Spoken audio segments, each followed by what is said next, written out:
Hey everybody, Dope Nostalgia episode 11. It's been a crazy, crazy time lately, and I just want to send some love out there to you guys. Send you hugs, virtual hugs, because I miss you. I miss my people. I've been at home for, this is day 18, turning into 19 now as I'm recording this, and the podcast will come out in 2 days. So yeah, and it's been tough. It's been tough, but I'm getting a lot done, which is nice, and I'm sure you all can say the same. So if you guys want to share some of your stories from quarantine, what kind of music you've been listening to, some feelings about the podcast, whatever you feel like doing, shoot us an email. You can hit us up at dopenostalgiapodcast@gmail.com, or check us out on our social media pages too. You know what to do. This episode is going to be a supersized episode because I have so much information to share with you. We're talking to the lead singer of Mr. Big, Eric Martin. He agreed to come on the show, and man, that was a beautiful conversation. He really put me at ease. I have to say that one, I felt really comfortable chatting with him for as long as we did, and it was a long chat. That's why this episode's going to be massive. Because not only will we be playing the interview right away, we're going to get right to that, and then we're going to have my guest, my friend Kendra, who is a massive Mr. Big fan. She's also a singer, vocalist, songwriter in her own right. She's going to be coming on and reviewing some of our favorite Mr. Big tracks, and also talking about how we felt about the interview with Eric. So that's coming up shortly. But first, let me give you a little bit of background on this amazing group. They're called Mr. Big. Wikipedia moment. Mr. Big is an American hard rock supergroup formed in Los Angeles, California in 1988. The band was originally composed of Eric Martin on lead vocals, Paul Gilbert on guitar, Billy Sheehan on bass guitar, and Pat Torpey on drums. They are noted especially for their musicianship and have scored a number of hits. Their songs are often marked by strong vocals and vocal harmonies. Biggest hit? This one, you know it. To Be With You was a #1 single in 15 countries in 1992, and Just Take My Heart was a huge hit as well. The band takes its name from a song by Free, which it covered on the 1993 album Bump Ahead. Mr. Big remained active and popular for over a decade despite internal conflicts and changing music trends, releasing 4 studio albums: Mr. Big, Lean Into It, Bump Ahead, and Hey Man. Guitarist Paul Gilbert departed the band in 1999, and Richie Kotzen was brought on as guitarist and vocalist. The band released 2 more albums with this lineup: Get Over It and Actual Size. Mr. Big broke up in 2002, but following a request from fans, they reunited with their original lineup in 2009. The band's first post-reunion tour was in Japan. In 2011, Mr. Big released its first album in 15 years with the same lineup, called What If. During the recording of the follow-up album, The Stories We Could Tell, Pat Torpey was diagnosed with Parkinson's disease and participated only marginally as a drum producer and touring support. The band's 9th album, Defying Gravity, came out in 2017, was its last record involving Torpey. He passed away the following year. Not wanting to continue without Torpey, the band intends to release a final studio album, conduct a farewell tour, and disband. Mr. Big is frequently cited as an example of the Big in Japan phenomenon, where a musical act is disproportionately more popular in Japan compared to similar groups. They're one of my very favorite rock bands of all time, and I was delighted to speak to this gentleman right here, Mr. Eric Martin. When was the last time you came to Canada? Sault Ste. Marie is where I was about 2.5-3 weeks ago, I was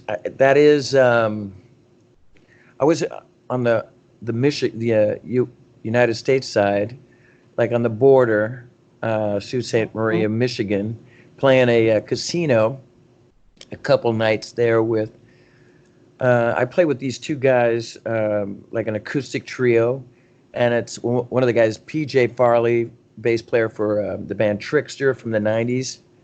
Right. Yeah, really nice kid, really good bass player.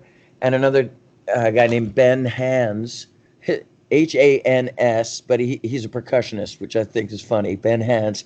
And he plays with Kip Winger. me and Kip and a couple of the other '90s rockers did a couple shows last year, and I, I thought Ben was fantastic. So me and Ben and PJ, we kind of been doing this casino circuit once in a while. Um, it's like it's my day job Mm-hmm. in a way. It's like a little side project. It's not really a side project. It's just like making gas money and feeding my ego. That's it. Well, Sault Ste. Marie, I've never been to. I know this is a really large country. It's hard to get out far east there. Yeah, it But was it was snowing so bad, like 5, 6 inches of snow. It took us.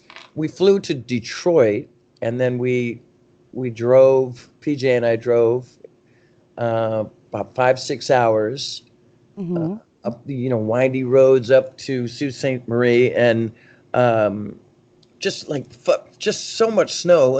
It was unbelievable. It was like The Shining, and then we showed up, and the next night we were supposed to play a private party, and basically what it is that they had it was a ballroom that we played on Saturday night, and on Friday night we they said we're going to bust these people in. Basically, it's the losers. Like they lose at all the craps tables and everything, so they're going to give them a show and then send them on their way. And that's pretty much what we did. We played in front of all the blue hairs and all the poor souls who lost their shirts at the casino at the blackjack table. So we played a little private party there, and then the next night it was open to the public, and we had a really good turnout for acoustic rock show. It was like 400 people. It's pretty crazy. No kidding. I know that's really good for this day and age for an acoustic show.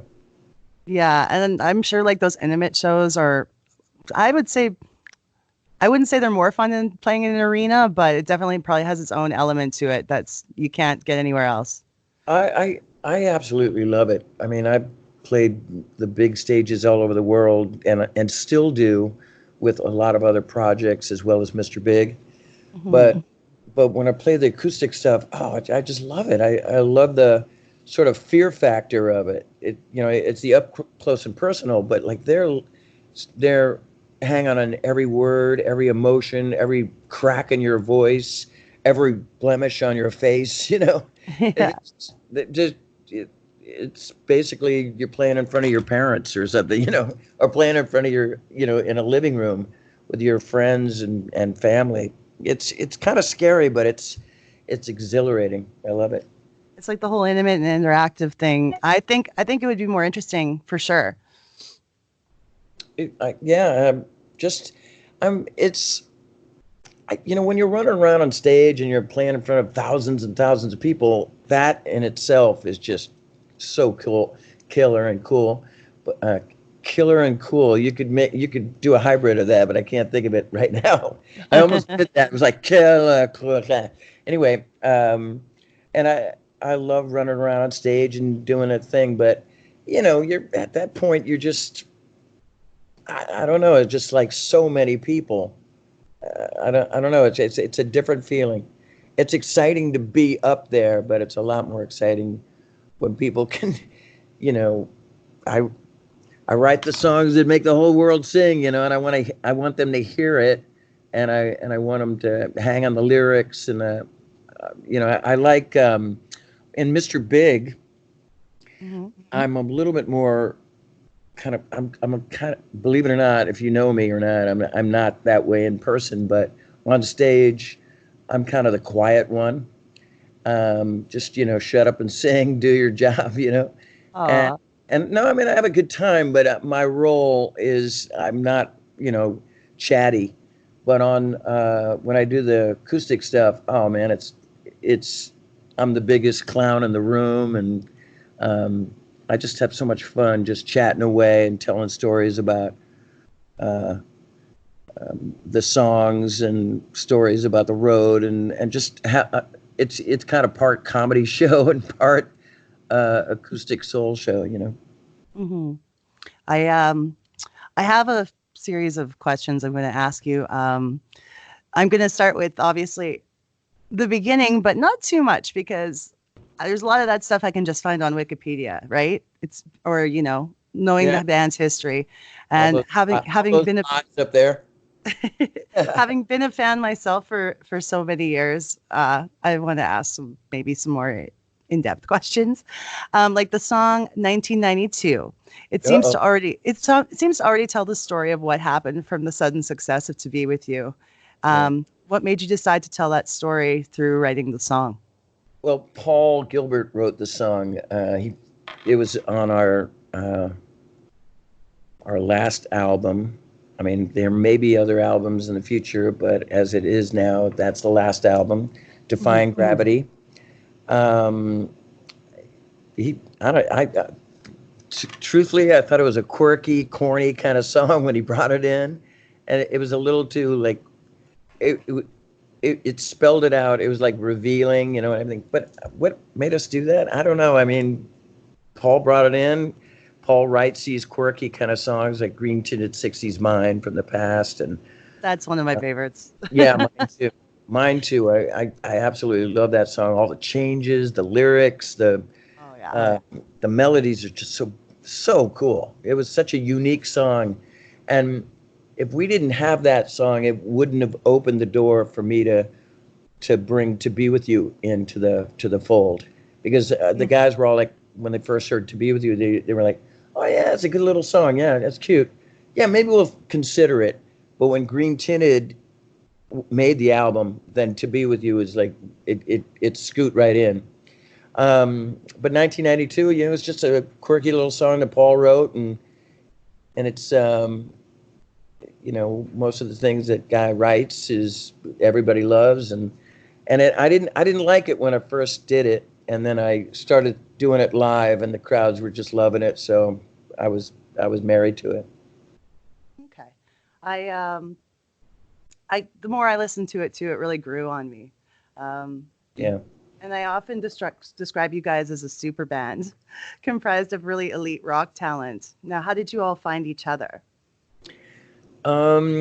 There's a friend of mine who's a producer and a guy finds all these guitar players and kind of gets them started. He found Paul Gilbert and I think Vinnie Moore, maybe Steve Vai, Tony McAlpine. His name is Mike Varney, and he had a label back in the day called, well, it still could be going, I don't know. It's called Shrapnel Records, and it was Okay. a bunch of great rock and roll guys. What's that guy? Marty Friedman from um Megadeth and Cacophony and metal stuff like that. Um, but anyway, he kind of a headhunter, discovering this new guitar talent, and so he's an old friend of mine. He used to play in a bunch of bands when we were growing up, and we ran into the same circles. Anyway, he gave me a call and said, "Hey, what are you doing?" And I was doing some solo projects, and I was signed to Capitol Records, but it any minute now I was going to be dropped. I just had that feeling it just wasn't going anywhere. And Uh, and Mike said, "Hey, do you know who Billy Sheehan is?" And I go, "Nope, I didn't know any of these guys. I ran in, like I said, totally different circles." And he goes, he plays with David Lee Roth, and I go, "Oh yeah, the colorful one, the guy, the bass player, and the whole bit." And he goes, "Yeah, he's looking for a singer to start a band because he's no longer with David Lee Roth anymore." And Mike was notorious for doing those party phone call things, when you put somebody else on the other line and you don't tell them. Well, he put Billy. Billy was on the other line, and Mike goes, "So Eric, hey, Billy's on the other line. He wants to talk to you." And I'm like, "Oh shit, thanks, Mike." And and Billy goes, "Hey, I love your." Well, he has a really low voice. He he said he really liked my voice, and he heard a movie soundtrack that I did. I wrote a song with Neil Sean back in the day for a movie called Teachers with Nick Nolte and Joe Beth Williams. It was a good movie, actually, for the 80s. But I wrote a song with Neil called I Can't Stop the Fire. and it was kind of metal for what I was doing. I mean, I was doing kind of Daryl Hall meets Paul Young kind of stuff at that moment, but I gotta find this song. oh, it's pretty heavy, and 80s kind of, but pretty rocking hard. Um, but Billy heard that song and he said, "Yeah, I love that, and I love your voice, and I like the rock and soul element. You're obviously a Paul Rogers fan. Bingo!" He hit the nail right on the head, and then the two of us went looking for other musicians, and um, he ran into Paul Gilbert lived in Reading, Pennsylvania, and he was a huge fan of Billy's from I don't know where I think he heard Billy's old records from the band Talus. Oh yeah. And, yeah, and when Paul he moved to L.A. and he was a part of some sort of a guitar contest, like a shredder contest, and Billy was the judge, and Billy picked Paul, and they became friends in that way, or I don't know the circumstances, but they were friends. And Billy is the one who suggested, "Hey, I'd like to bring this kid in to see if he could round out our band." And I remember when Paul first came in, and I was going, "Holy shit, who's this kid?" He's 6 feet. I think he's 6'4" now. I don't know. Oh, is he? I shrunk. He got taller. But like 6 feet tall, super skinny, probably weighed 100 pounds, maybe. Wearing some spangly clothes. His guitar had fringe on it, and he had, I don't remember what amps they were per se, but they were orange and green Dayglow, right? And it was like some long-haired, skinny kid. I'm in the middle of the room with a piano, showing these guys my new songs that I wrote, and I look at Billy and I go, "Oh man, I don't think I fit in this project." I was totally, I didn't fit in it. And then we auditioned a drummer, a friend of Paul's. That didn't work out. And then Pat Torpey came in, and Pat had the same kind of, well, I mean, he was a huge Led Zeppelin and Free with Paul Rogers, and he liked all the same kind of music that Billy and Paul liked. They totally clicked as a rhythm section, but Pat also had this pop sense too, which him and I clicked on immediately, and that was it. We rehearsed at a studio called The Alley in L.A., and I think another one called Mates, where all the bands rehearse there now. Are those places still around? Yeah, Mates definitely. I just got off the phone with a really good friend of mine who works for Guns N' Roses, and I said, "Are you guys still at Mates?" And he goes, "Yep, everybody is." It's Nice. it's a great rehearsal studio, huge, lot of rooms. But yeah, we were working there, and I would say in the first 8 days, and I've said this a million times, but I'm sticking to it. About 8 days, we built like 10 or 12 chassis of songs that made up the first album. I mean, we worked on it for about a year after that, but we wrote about 10 songs in those first 8 days. It was great. I mean, I don't know if, I mean, you said you're a fan, so this is the first album that has the hat and shoes on it, and that was like when I had the piano. I wrote Big Love and another song called Rock and Roll Over, and Paul brought in Anything for You, and Billy was coming up with the makings of Addicted at Rush. With Pat and Paul. They go, "Eric, do you want a piece of this?" I'm like, "Nah, you guys go ahead." That was a stupid move on my part. Nah, you guys go ahead. Go write that little tune. Yeah, it was a great song. And then I actually, the funny thing is that I lived in the San Francisco Bay Area, and those guys all lived in LA, and I was driving up every 3 or 4 days and coming home. And so we just had a little ghetto blaster in the rehearsal studio, and I kept going back home and writing lyrics and melodies to these songs, and then chopping music parts up. Paul wrote so much that he was like, "Go ahead, do anything you want." So he had this riff, and I wrote this other kind of riff to it, and I go, "Okay, here's the song. It's called Merciless." And he goes, "Where'd you get that chorus? It's awesome." And I go, I think I stole it from the Jackson 5. Actually, it's kind of funny. It was yeah, Merciless. Anyway, but yeah, we had so much fun writing that record, and we were like newfound friends. That first year was great.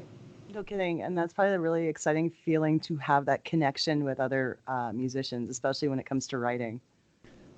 And especially, it took me a long time. Like I played in so many different bands growing up, and there was always like, okay, that drummer's really good, or the next band, those two guitar players are good, but the rest of them are, okay. But I never was in a band with everybody just being, superheroes. What do you prefer writing? Do you prefer to write lyrics or melody, or what's your go-to? What's I'm everything. I everything? Yeah, I start off with if it's lyrics, I mean I write a lot of titles down. Constantly got books of titles and little pieces of a lyric, and I'll just go back into those notebooks and something will click, and I'm usually playing an acoustic guitar and just strumming away, strumming little chords around. But yeah, anything and everything. It's hard to you got to kind of catch me in a good moment, like I can't just sit there and write lyrics.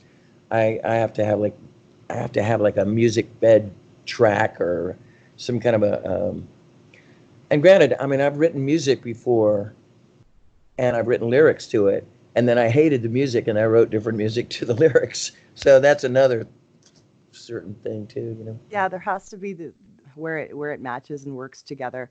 I'm a songwriter as well. I've tried to force lyrics I've written into a verse, and it just is like, no, this doesn't feel right.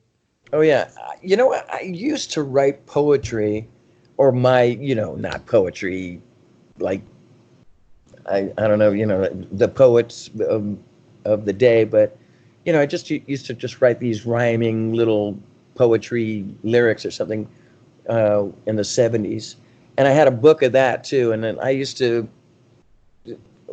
This was my first introduction of songwriting. I would get together with people and they'd have a little music idea, and I go, oh well, hey, let's see if these lyrics fit. And most of the time, all those days, man, none of that shit worked. It was terrible. I mean, I was cutting my teeth, I was learning how to be a songwriter, and I thought it was pretty good on the first album, but on the second album, Mr. Big, for and I've written a couple pretty cool stuff in the past, but nothing to shake a stick at, as they say, or my parents used to say. But I'm sorry.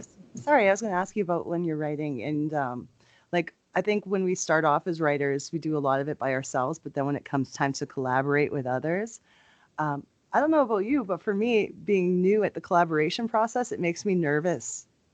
Well, it made me nervous too. I mean, like on that Lean Into It album.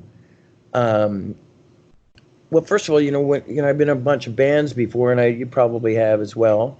And when you're kind of thrown into the lion's cage with your bass player, guitar player, and drummer, and you're like, okay, we got to make something work. And we were lucky, pretty fortunate that we clicked. Yeah. Paul and I were kind of like the main songwriters, and then Billy would add some things and then would come up with his own things. And then Pat, he added his drum parts, but later on, like I would say, a couple albums in, Pat started becoming, I didn't realize that Pat was such a writer. And I remember, I think when Paul left and we got Richie Kotzen in the band, and Pat brought in about 5 or 6 ideas that we all did. I mean, he was great. Anyway, so you have your band, your core band that you're writing with, but writing with anybody outside of the mix is scary, just like you said. And Yeah. so on that Lean Into It album, there was a song called Never Say Never, and the powers that be, I don't remember who it was, publishing company or record company, said we worked it out so you can go write a song with Jim Valance. Oh And my goodness! Wow. yeah, it was pretty cool. I went to Toronto, and I think it only been my second time in Toronto. So I went to his house. Or maybe it was Vancouver. I can't remember. I mean, oh my God, everybody looks the same. What do you think it could have been, Toronto or Vancouver? Vancouver. Jim Vancouver. Valance lives. Yeah, he's a Brian Adams guy, so they're both from Yeah, Vancouver. right. That's right, Vancouver. That's right. I remember seeing the whole skyline. I mean, he had a beautiful home, and we hung out. And he had just um, wrote. He just wrote some songs for Aerosmith at the time, and I think he just wrote. And this is a pure coincidence. I mean, I didn't know any music by Aerosmith, or I didn't know any new music, but I had this riff, and it was like da da da da da da da da. It had this kind of same kind of lick as "Love in an Elevator," and I hadn't even heard the song yet. And when I played it for him, and he goes, "Oh man, I just wrote a song with Steven Tyler called "Love in an Elevator" that sounds just very similar to that. It could be like, cousins." And I go, "Oh man, I'm really loving this song." So we wrote that song, and if you listen to it, it definitely has this elevator type of groove to it. Yeah, I mean, and there's some little. The chorus doesn't have it, but the verse does. It's funny, but anyway, I really had a great time working with him. I was super nervous. For the longest time, I just stood there and watched him write it, and I went, "Oh fuck, Eric, you got to buck it up, man. You gotta move in." And so I mean, he was just taking control, and in a good way, because I was just standing there like a deer in the headlights, I think that's what happens though. Is like for me, if it's somebody who's had a fair amount of success, I find it almost intimidating, and I'm afraid to look like an idiot in front of them. Like, what if I can't come up with the idea that blows their mind? Yeah, I just started being funny, making jokes, and asking him a few questions about Brian Adams, which at the time probably wasn't a good idea. I don't know. I think they were having a falling out or something. I'm The not. timeline lines up for that. Yep. Yeah, and he felt like talking, and I was being, I don't know how old I was back in the day.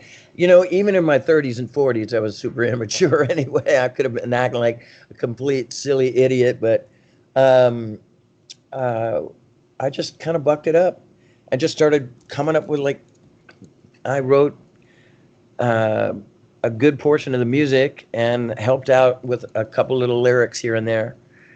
But it was a good collaboration. We just wrote the one song.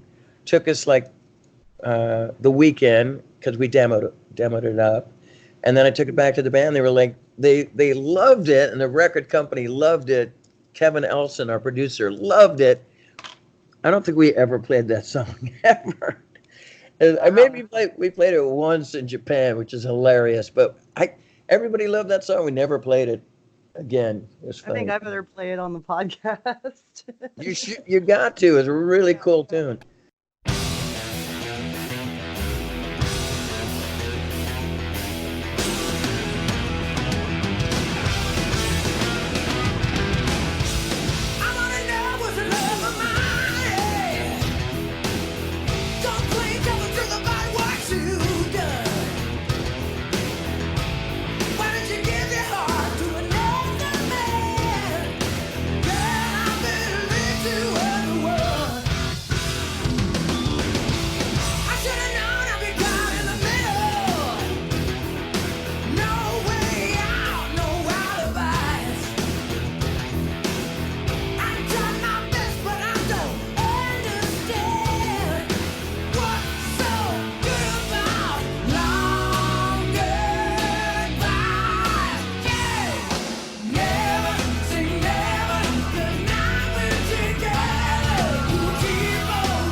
these messages. We'll be right back. Hey, this is Quinn. And Charlie. And Naomi. We've got a podcast together. We learn, we love, we listen. That's why it's called Learning to Listen. L2L. Oh, check, I fucked up again. What do we talk about? Shit. Malls. We talk about all kinds of stuff. What do we talk about? Malls. TV. We talk about Muppets. And shit. Every time Naomi talks, Charlie cracks up and blows our take.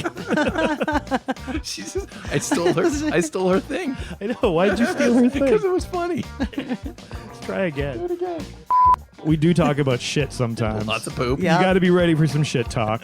Yeah. Where can you hear this? On the bus. And Spotify. iTunes. Stitcher. Charlie. I thought of that one a couple of takes ago.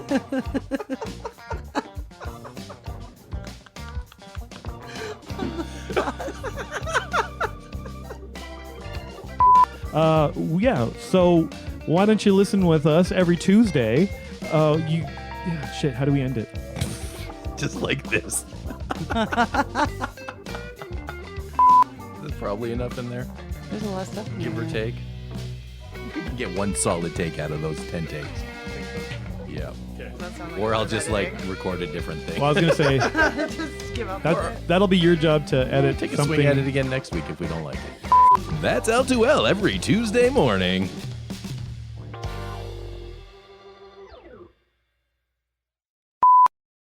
First I got Pinky, then I got Pinky. I got Pinky and Patty in the same week. What, Vanessa, catch something? Teeny weeny babyitis.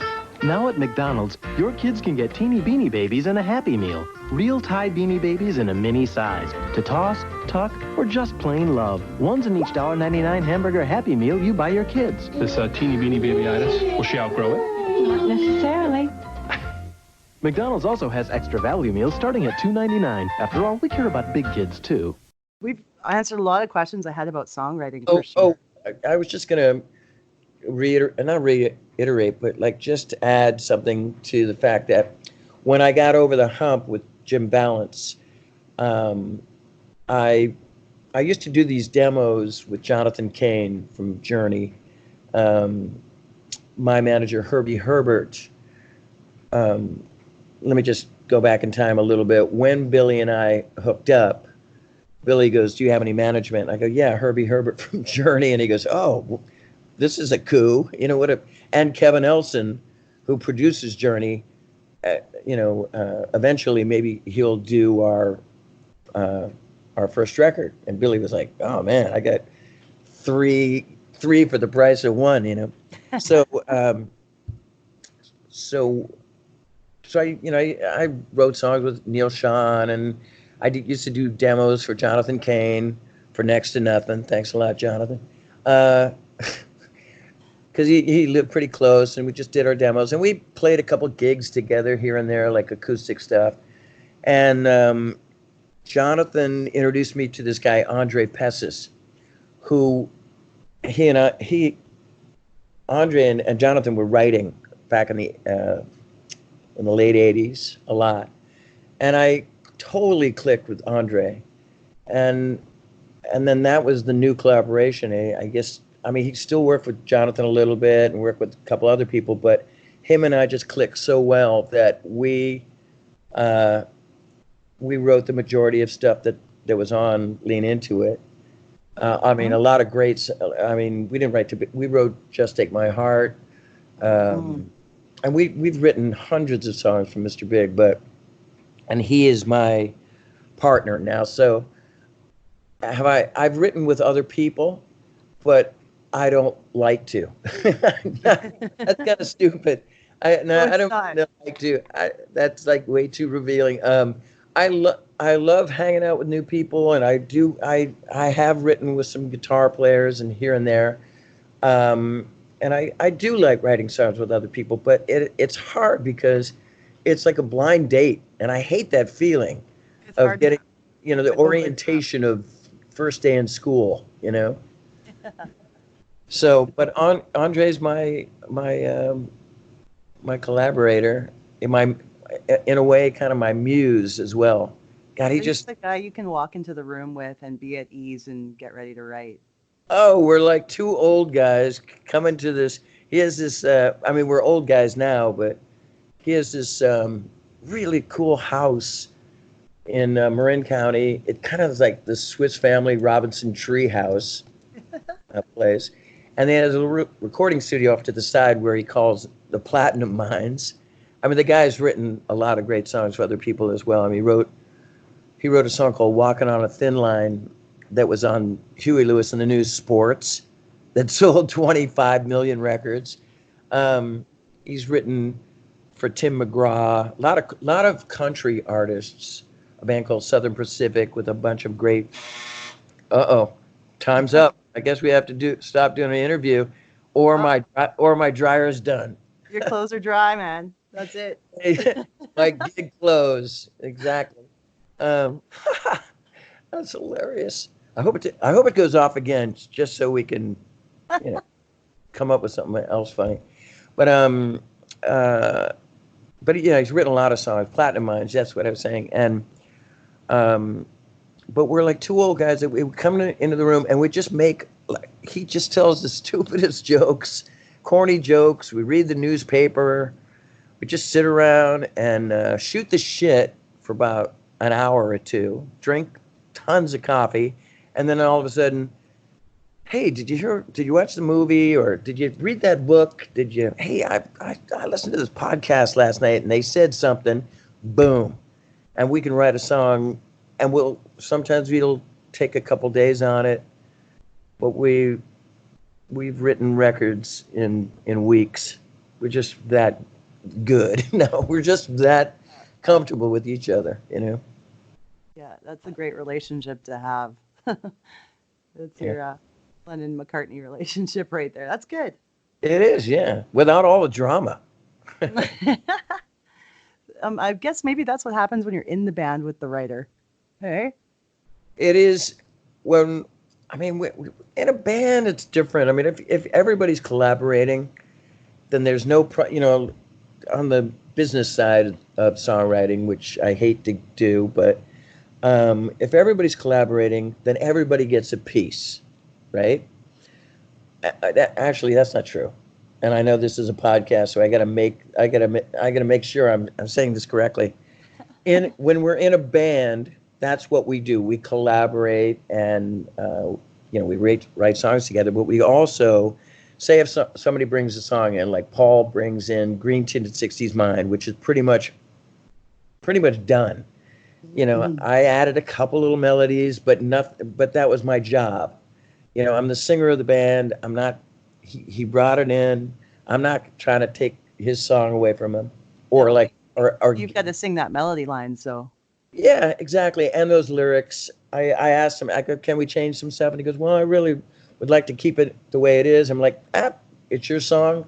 I'm in the band. I'm a singer. That's what I do. I'm not trying to steal percentage, And that's the problem sometimes in bands, where it's kind of a sore subject. I'm not trying to, I like writing. I like the creativity part of it.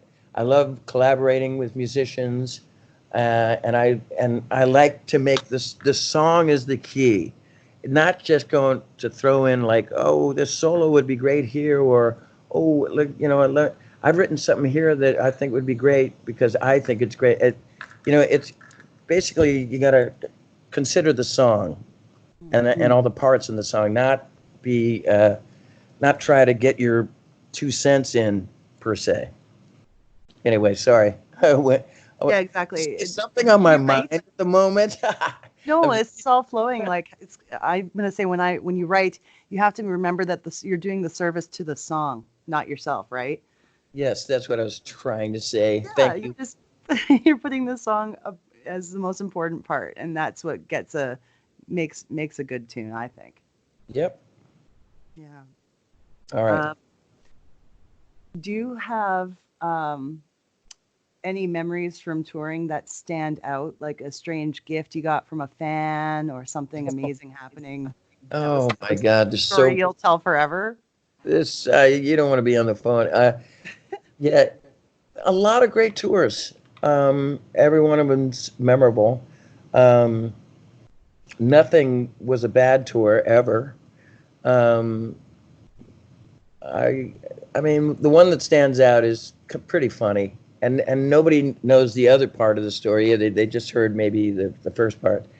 So we were in Atlanta, Georgia, and we have a song called "Daddy, Brother, Lover, Little Boy," and Paul Gilbert, the same guy who had fringe on his guitar when I first met him, always thinks of these crazy little things to do.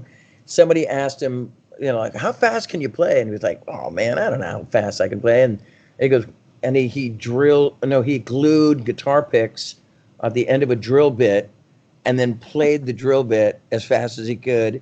And he said, this fast, like that's his little quirky thing, right?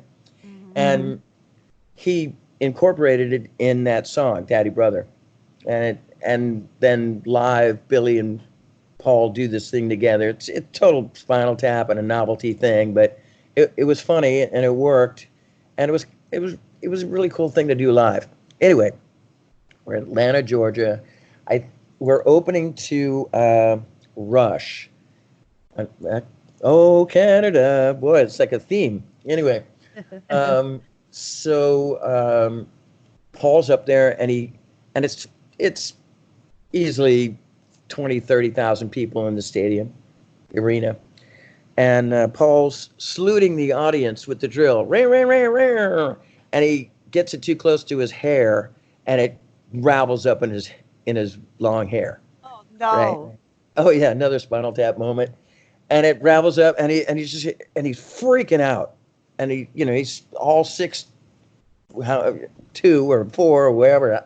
This gigantic Jack and the Beanstalk is running around the stage going, what do I do? And the road crew comes out, and they're trying to, should we cut it? Don't cut my hair, And Billy comes out and he says, Paul, go behind my amp and deal with it. I'll do a bass solo. And Billy came out and wowed the crowd playing bass, got him from stopping laughing for a minute. And so Billy started playing bass, and then we had Grease and Butter and the Rush band are out there and the crew, and everybody's laughing at Paul. And so we finally got the drill out, and we, hopefully saved face, but it was in the papers the next day. It was like, and so. How embarrassed was he? Oh, so embarrassed. So the next day, what are those signs with the circle and the line through it? Do you know what that's called? Just like red, and it's just like no. You would basically, like say if it's machinery and they don't want you to touch it, and they put a line through it, it's like a sign. Yeah. Well, I think it was Alex that drew these signs and put them everywhere backstage, and it was a circle with a stick figure with a drill to his head and a line through it, right? And then when the part came, because we played the next night as well, the part came for Billy and Paul to pick up their drills for that song. Alex and Getty, I don't think it was Neil. I think, he's probably reading a book. Who knows, And well, actually, Neil was like, I think he told me, like, I'd like to be a part of it, but those guys are the silly ones, And they put electric mixers, electric toothbrush, maybe even a vibrator out there instead of like the drill. and water picks and all this stuff. It was just hilarious. So anyway, the second part of that story. So we finished the tour, and it was hilarious, and we talked about it for a long time.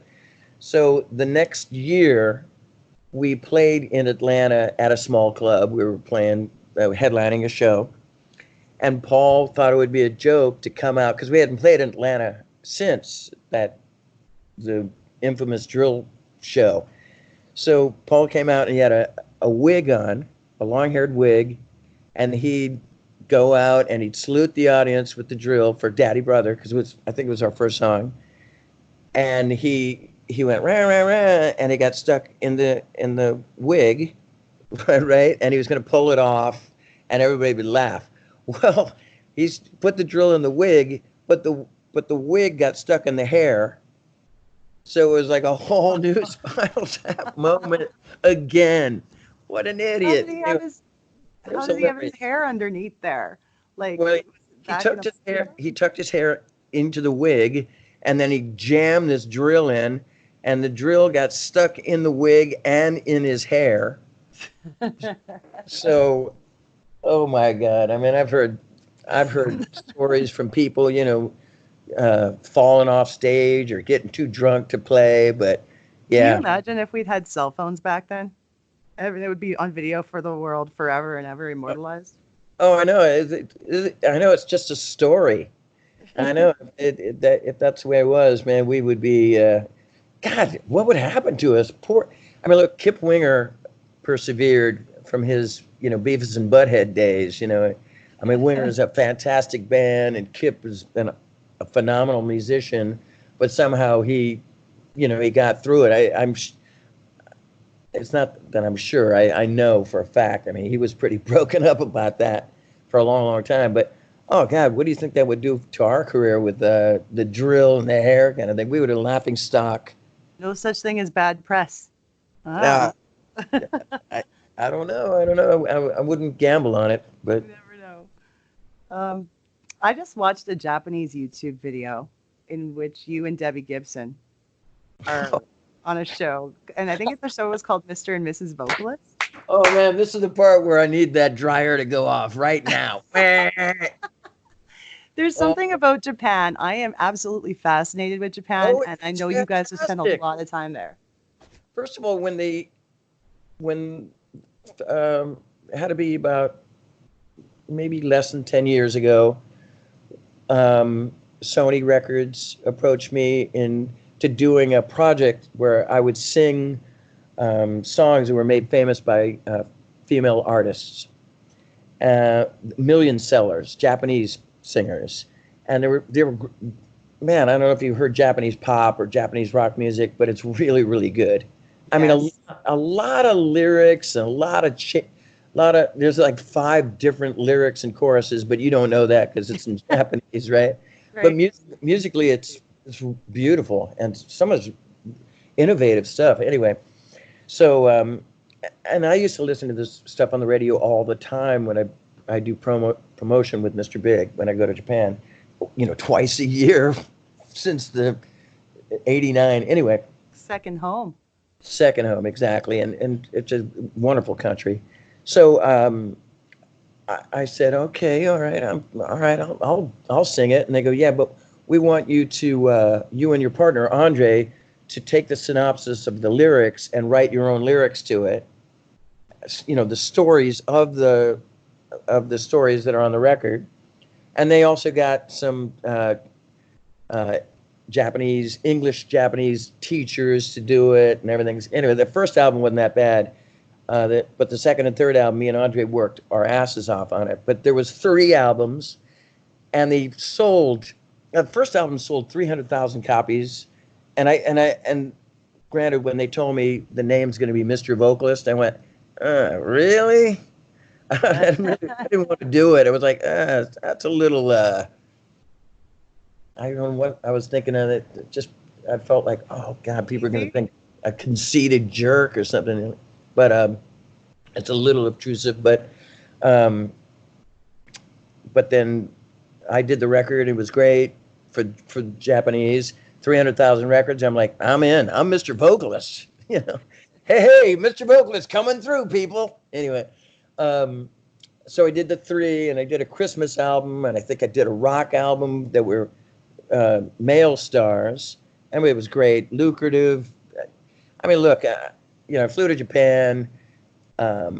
They dressed me up in all these, suits and Armani clothes and, Jones from New York type stuff, hair, makeup, videos.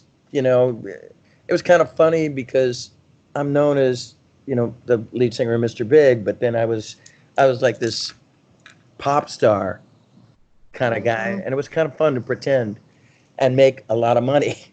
and That's what I and love about their Japanese shows are just over the top, and that's so much over, fun. oh, I did so many television shows where I'm wearing a fat suit or I'm you know sliding down a slide with chocolate pudding, and you know, and there's naked people in the room, naked girls. It was the weirdest shows ever. Where I'm on this other show. I remember, I think it was with Mr. Big, and it was Mr. Big, and it was like a sumo wrestler, and his name was Mr. Big, and we were shooting frozen peas at our nose, shooting targets. I'm telling you, and that's a variety show, and people pay to see that shit. Anyway, getting back to so Debbie, which is so funny because I was just looking at these pictures recently. It's my big break in show business. It's a journalist, photographer named John Harrell from Burn Magazine. Hold on for a minute while Yeah, I can wait. All right, hey John. Yeah. Hey, I'm doing an interview right now, and I'm going to call you back. Okay, how long? No, I'm going to. How long is this going to be about Naomi?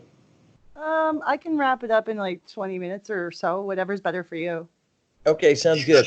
You got 3 minutes. Hey, No, I'm kidding. hey! Oh, that's really nice to do to a fellow journalist, you jackass. Later. All right. So I hope you put that on the podcast. Oh, it's staying. Oh, you got to remember that John Harrell. He's the one who he's taken hundreds and hundreds of photos. You know the you know the magazine Burn Magazine from Japan. It's like BURRN apostrophe. Okay. It's a famous heavy metal. It's the famous heavy metal magazine. Is that like Japanese Kerrang? Yeah, exactly. Tons of pictures. But John takes all the covers. I mean, Metallica, Mr. Big, a lot of Richie Blackmore, like every band that you could think, but not every band that you could think of, just the ones that are big in Japan, you know. But Aerosmith, you know, he shot a lot of inside stuff, inside jackets for Mr. Big, and as well as a bunch of bands. But his main band is Motley Crue, I think. And I'm sorry, Motley Crue and Ozzy Osbourne. But he's a pushy bastard. And you could just wait for your interview, but anyway, so Debbie, I was just looking at these pictures of her and I at like some couple restaurants, having a couple drinks. Really, really cool lady. I liked her a lot. And they go, yeah, we want to do a like a King and Queen pop album, and we want a Mr. Vocalist and Miss Vocalist, I think. And I'm like, okay, Debbie Gibson. And granted, she's probably looking at me going, what am I singing with this heavy metaler? And I'm not heavy metal, but like in her mind, you know. And Before she'd actually heard you sing? I don't think she's heard me. I think she might have heard To Be With You. A lot of people, pop stars, you know, they go, oh, I like your little song To Be With You, and they don't know your history or what you've done. You know? It's kind of cute. Anyway, but when we worked together, I mean, it was, you know, she got, look, she was really, really cool, but she got a little schooling, a little bit, you know, go, oh, wow, you're big in Japan. You think? Anyway, so, you know, I'm just being a little cocky right now, but she was really nice. I really liked her a lot. And we did do a duet together, and I remember the song, and it was okay. You know, I thought, I don't know what she thought, but I thought I didn't mind singing with her. I didn't mind it at all. I mean, I thought if it was in the United States, I'd be like, really? But in Japan, it totally works. I mean, Mr. Vocalist works. But I thought we were beating a dead horse a little bit with a Mr. Vocalist, Miss Vocalist, you know, Mr. Vocalist, son of Mr. Vocalist. I don't know what it could have done, but after there's that, something amazing about Japan, though, where it's like people appreciate more.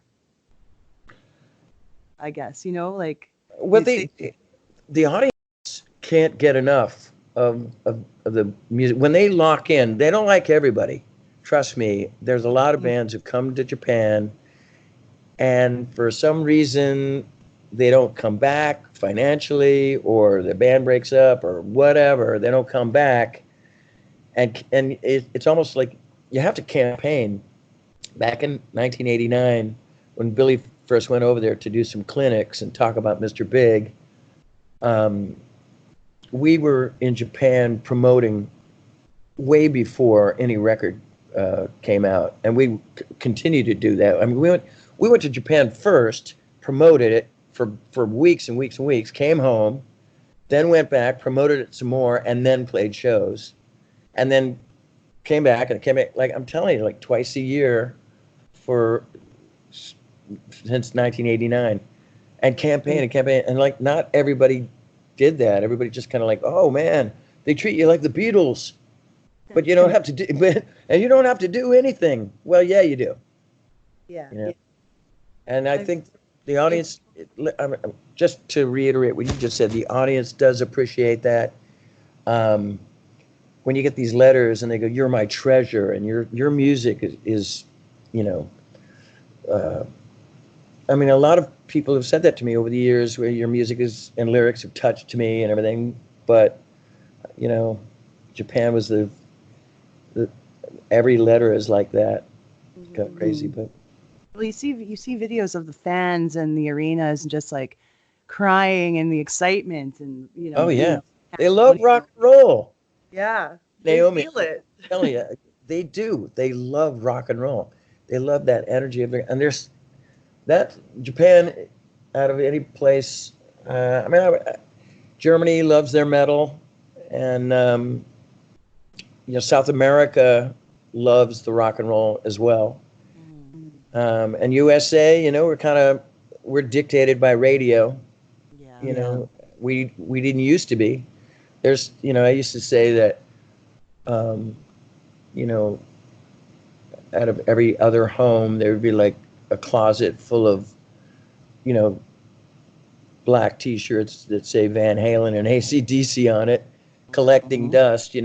People still love rock and roll, but there's something about these countries like South America, continents, whatever, Japan, South America, and good parts of Europe still are carrying the torch for rock and roll.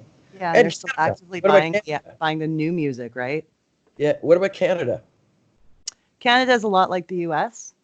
I think and also Canada has its own homegrown system that's built in where our radio is regulated, that it has to play a certain amount of Canadian content on the air. So it almost creates, it's supposed to be an incubator for our artists to be successful elsewhere. But that can be looked at in two ways. It could be looked at as breeding mediocrity, or it actually is helpful for people who deserve the boost, right? I think it is. You had me there. That, there's the thing about the playing Canadian music in Canada. I mean, or new stuff as well. I was talking about, do Canadians still love their crunch guitar? Yes, but I think it's just the same as America, where it's not big. It's not like what's on the radio. Right. What's on the radio is pretty much what is on your radio. I mean, we have a few Canadians, obviously, that we've sent down there to to infiltrate the airwaves. But I mean, rock shows here are still successful. Like, I can go and see all kinds of bands at the casinos, and maybe not so many arena tours, but I get to see like Sebastian Bach probably twice a year at a casino. Oh, right on. So, yeah, it's still alive, and these shows still sell out. Whew, good. Yeah, so hopefully one day we can see you here too. Yeah. On the side kind of gig, I have, if I'm not playing with Mr. Big or I do a lot of acoustic shows in Europe. Is that And- under the Eric Martin Band? It's just it's either Eric Martin or Eric Martin Band or what other name I could, Eric and the Rivals, Eric and the Road Vultures. It's whatever. But it's still it playing. Well, I'm going to South America in this is March, so at the end of May, and I've got like 5 electric shows, and basically what I do is the promoter will turn me on to some musicians, and they'll play together in a room of my songs, solo stuff, a lot of Mr. Big songs, one new or two, maybe 2 new ones, and then they'll send the tapes back, and then I'll kind of talk to a promoter and say, okay, I don't think the bass player he needs to be a little bit more. He does. Everybody wants to be Billy Sheehan. Don't be Billy Sheehan. Just play. Just play the 4 on the floor lick for the good of the song. Don't try to be Mr. Big. I know everybody wants to be, but you just can't. So just no way around it. Yeah, just be you. I'd rather, like, even when I play acoustic, and I play those Mr. Big songs, and I have sometimes I have another acoustic guitar player and a bass player and a drummer, and we play it almost like, say, the Black Crowes would play Mr. Big. It's kind of countrified, country rock, soul or something, Not trying to be Mr. Big. I'm just playing the songs that I wrote. But so I'm doing the South America electric thing, and then I have 5 gigs that are playing acoustic, and I'll work with other musicians, and I have an acoustic guitar player down there that I work with as well. And I have the same kind of. I'll have a band in Europe. I had a band in Italy. I had a band in Norway. I had a band. Couple players. I just got back from the Czech Republic about a month ago. It's that kind of thing. It's like Chuck Berry, like the stories of Chuck Berry, where he'd coming in with his little briefcase and get up there on stage, and some band would just know, all right, Lucille and A, let's go. And that's how it is. That works out great. Oh, it's so much fun. But I have this other side gig. There's this guy named Tobias Sammet, and he created this rock opera.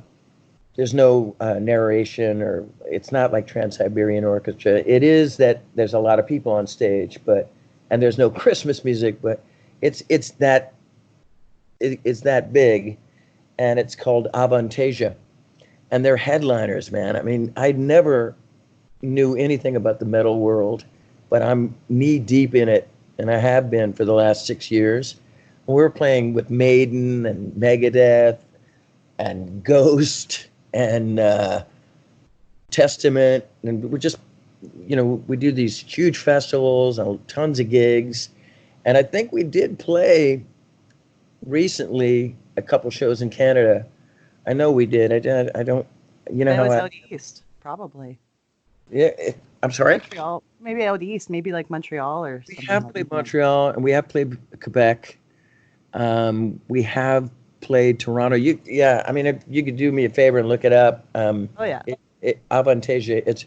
It's a great band. It's so it's a German power metal band that consists of 5 to sometimes 7 singers from around the world, and it's mainly Europeans. And Tobias Sammet is the main guy. He's the creator, the puppet master. He's the leader. It's all his songs, very like heaven and hell kind of concept. And it's this guy named like Ronnie Atkins is the lead singer, good friend of mine from a band called Pretty Maids. Killer music. Killer. I'm so listen to my adjectives, man. I'm in the late 80s. Killer boss. Anyway, Ronnie Atkins, Bob Catley, who was in a band called Magnum, has been around for like 40 years, and a bunch of other great players. And the 2 Americans that are in the band are me and Jeff Tate from Queensrÿche. Oh, Jeff Tate. Yeah. Here's a name I know. But it's like, that's given me something new to listen to. So thank you. Oh, you got to check it out. And if you listen to it live, I mean, you can listen to a record. So I'm on a couple records, and Jeff's on maybe one or two, but live, there's a song called "Twisted Mind," and it's one of their bigger tunes. It's kind of heavy metal, and Ronnie Atkins and I used to do a duet, and then Ronnie.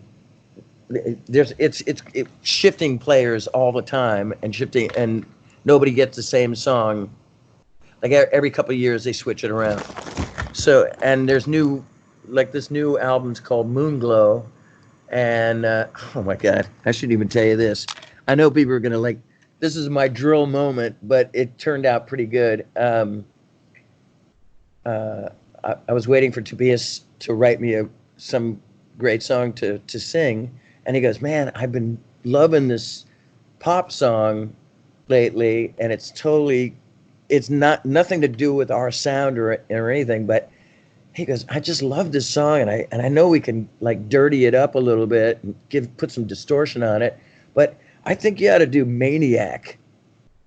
And I'm like, "He's a maniac." That one? Yep. And I go, "What?" I go, "What to what? Come again? What?" And he goes, "Yeah." He goes, "I just love it," and the crowds will love it. And I go, "Look, man, we headline Wacken, Germany, which is 90,000 metalheads." I go, "You want me to get killed?" And he goes, No, trust me, it's going to be great. And we've already done a 60 to 70 show tour already. We've done it. We did it all last year, and then we played a few shows in January, and then we're going to do some more in June, including Wacken again. And so I've already done, like I said, 65 shows singing Twisted Mind and singing. I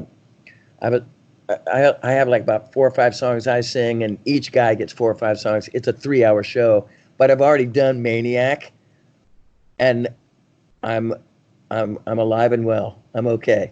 Nothing bad happened. And the first one to come out, Tobias would say, he goes, "This is the only guy that could do the song." Right? And I come out and I sing it, and I go, "I'm the only one balls enough to do this song." I go, "Hear me out." And then I sing the song, and you see people to 10,000 to 50 to 90,000 people with a big smile on their face, and then they're all of a sudden there's fist bumps. Now, granted, if I told the same story to James Hetfield, he'd probably punch me in the face. But that was one of my biggest fear factors right there. I was, oh God, kill me. Every time I'd put my in-ears in and I'd run out on stage and it'd be like, ding, ding, ding, ding, ding, ding, she's a maniac. And I mean, they play it kind of heavy metal, but it's still Maniac, for God's sake. But it went over. It was fine. But you entertained them. But here's the thing I want to say so me and Ronnie Atkins sang Twisted Metal. But if you look on the last 2019 tour, me and Jeff Tate sing a duet on Twisted Mind, yeah. And you got to check it out. It's really, really good. And there's a live version of me doing it on one of the Avantasia records, a double album. If you want to play it on the podcast, it's heavy. It's one of the heaviest songs I've ever done. Okay, yeah, we're definitely going to add that to the show for sure. I'm excited to hear it. Oh, it's like go go go go go go. It's very like old school metal, and oh God, singing in front of. I've played so many shows with these guys. I mean, I'm telling you, 6 years, and they've headlined all these fests: Sweden Rock, Hellfest, Wacken. I mean, Mr. Big, we did Wacken, 2018. And we were loving it. We played in front of 20,000 people, which is still 20,000 people. But I'm telling these guys right before we're, driving to that part of Germany, guys, it's going to be 90,000 people. Because for the last 3 years in a row I've done Wacken with Avantasia, and Billy goes, "Well, there's not 90,000 people." I go, 20? 20 is good, you know. Anyway, it's kind of, but yeah, I love playing with these guys.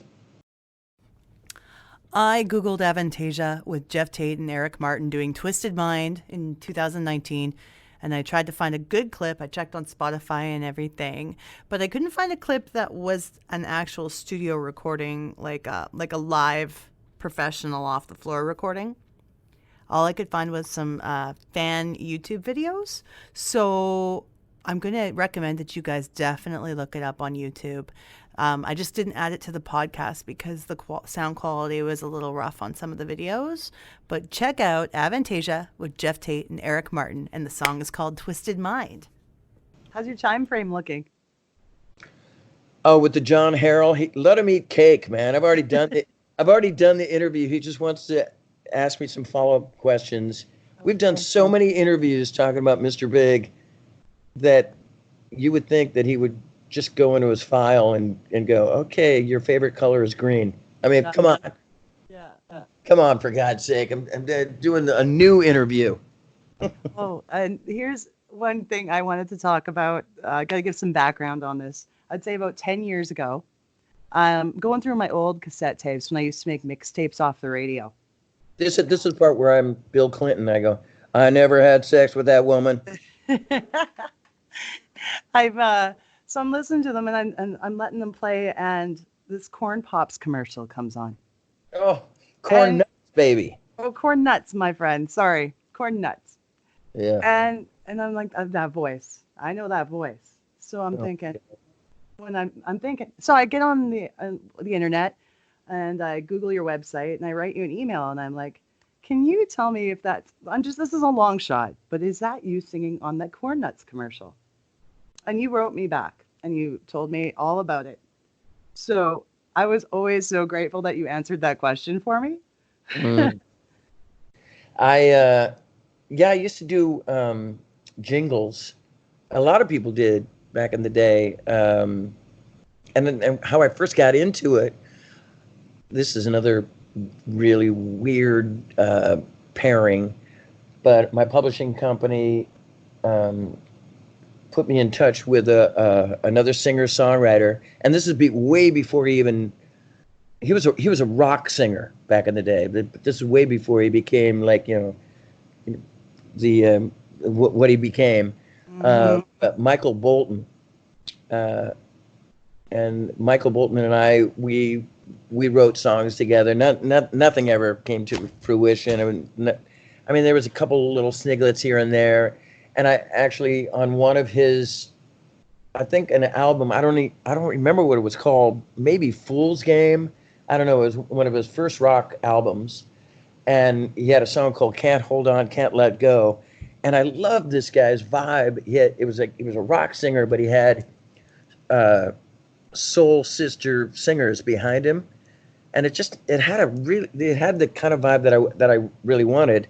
He already had it, but I wanted to steal it, you know, and I did his song, but at the time, Michael had he was doing the Budweiser commercials, like he was like, I'm a Bud man, something like that, and I go, oh man, I want to get involved in this, and he goes, yeah, you should. I'll put you in touch with people, and so through him and through a couple other people, I did.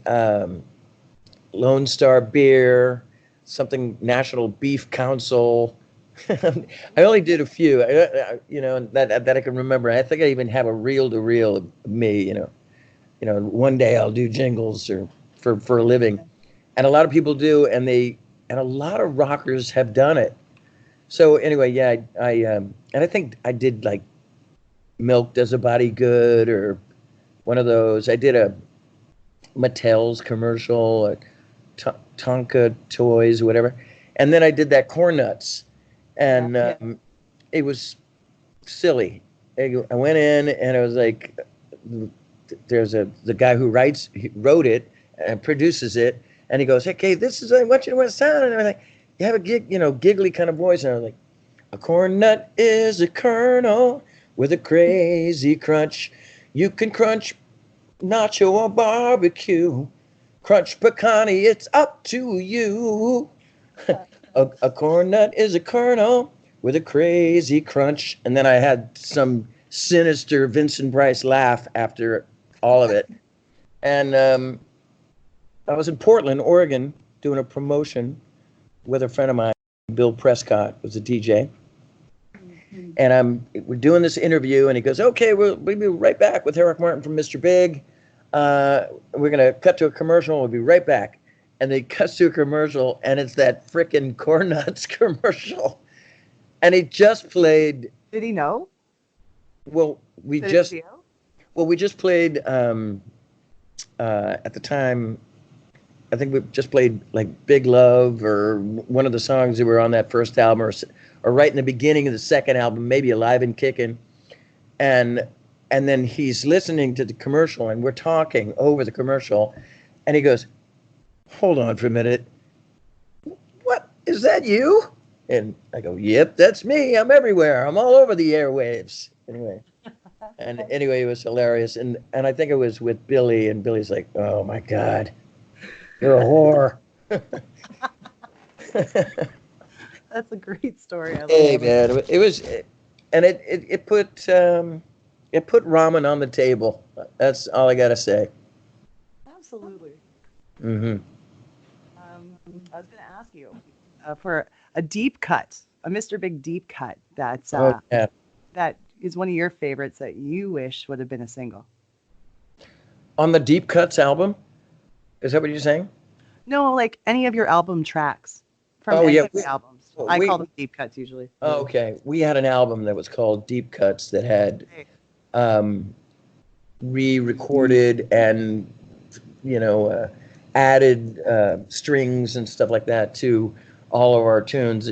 And To Be With You is on it, which was pretty much the same as it was. But so the deep, so this, I don't know. I mean, I've got so many. I love To Be With You. I love it. I don't hate the song at all. I've sung it thousands of times. Every time there's times where I wake up at 5 o'clock in the morning and to do a radio station back in the day and go, oh God, please don't ask for that tune. It's a hard song to sing at 5 o'clock in the morning, but I love it. I love the simplicity of it. It's a true story. I love the music. I love the modulation. Great harmonies, Beatlesque. But I would say, can I name 4, maybe? Yes, you can. Yes. I can't even remember what I wrote it about. It's such a weird song. Probably one of those, a lot of songs of mine are like self-help tunes or some satirical, lyrical content. There's a song called My New Religion that I wrote. I think it was on the Get Over It album with Richie. Promise of the Moon, which is a ballad that I was hoping that the record company would pick that as a single, which I think it was on Bump Ahead, which is our third album. So we had To Be With You and Just Take My Heart, and they climbed the charts. To Be With You is number 1. Just Take My Heart went up to 16. It was still on the charts when we were doing Bump Ahead. And the record company goes, and they didn't ask me to write any, we need a hit. It wasn't anything like that in the beginning.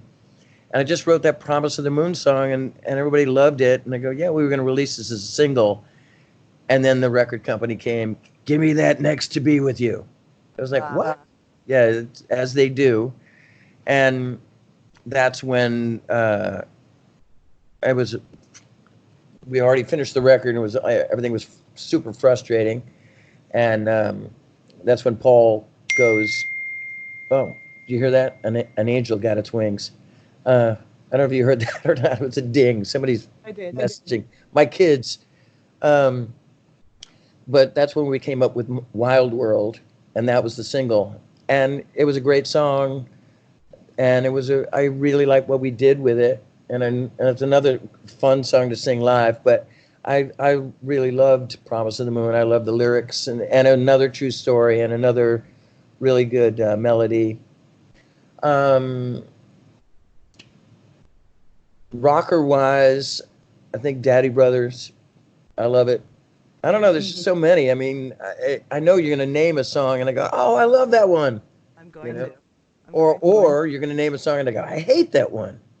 And if you do, say so. The ones that spoke to me, songs I was listening to that I wish I'd wrote, kind of feeling I had, was songs like "Where Are They Now?" Ah, dude, I thought you were gonna. Okay, so on that album that I was telling you about, you said you'd like to call it Deep Cuts, but I had a record, Mr. Big Rig, Deep Cuts. That's where I discovered that song. Yeah, I was gonna say that right off the bat. Were you gonna say that song in particular? Exactly that same song, because Nice. I told you that I was gonna. I'm doing this tour in South America, and I gave a bunch of songs to the. Oh God, where is it? I don't want to take me forever doing this, but I gave a list of songs to the musicians to play, and Big Love, Green Shit in the 60s Mine, Lobbin' Kickin', Daddy Brother, Promise of the Moon, Take Cover, Super Fantastic, Dancing with My Devil, Shine, Undertow, Gotta Love the Ride, Everybody Needs a Little Trouble, Defying Gravity from the new album, and then in quotations, just this is the one that I need to have happen. Where Are They Now?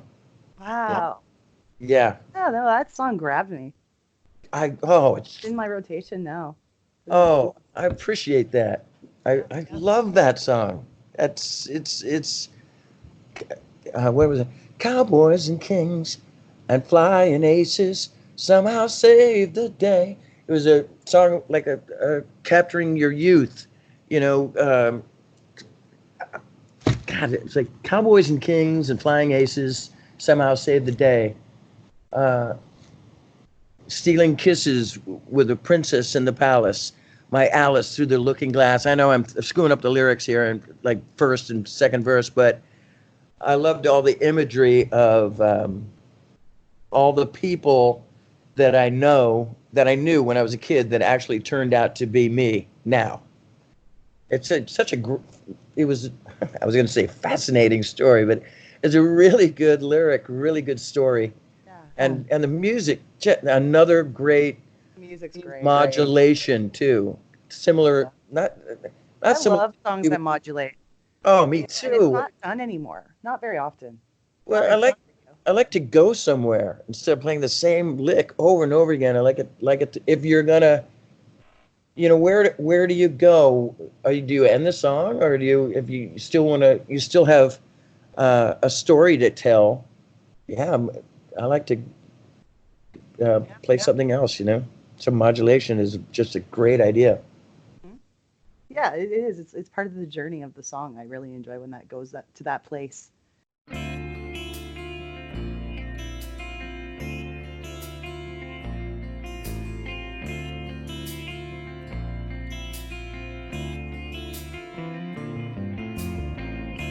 Staring back from inside my mirror, boy, I used to know. Shining eyes that see right through my window. So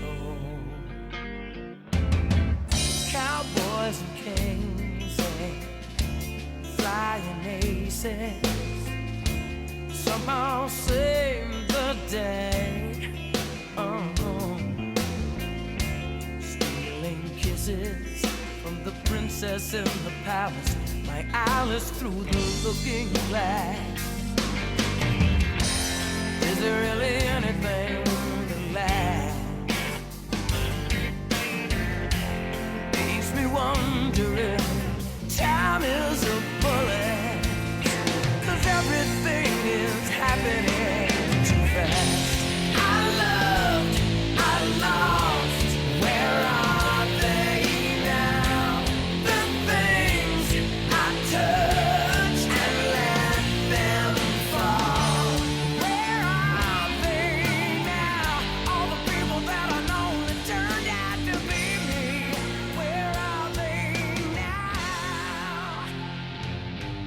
Okay, I was gonna name a couple more tunes that I really did. Oh man, you had me. When you said deep cuts, and that's what you call it, and I said we had an album called Deep Cuts. Where are that they was now? all coincidental to me. I figured. Oh, it was the tip of my tongue. I was totally gonna go there. That's why you kind of threw me for a loop, because there's so many other songs, but I love that too. And I remember when I was at Mates and I brought it into the guys, and they were like, I think it was like, oh, is this the new music? I go, no, it's still rock and roll. It's just I don't know, Eric. We're a classic rock and roll derivative type band, you know. I nobody said that. I think everybody loved the tune, but they did go, is this the new music? You know? They're into now. So Yeah. yeah. Going Where the Wind Blows from the album Hey Man. Oh, it's my go-to when I play acoustic. I love that. Oh, God. Let me just grab my guitar. Oh, Naomi, I know this is a podcast, but then this feels like That's more therapy session, but Thanks for me.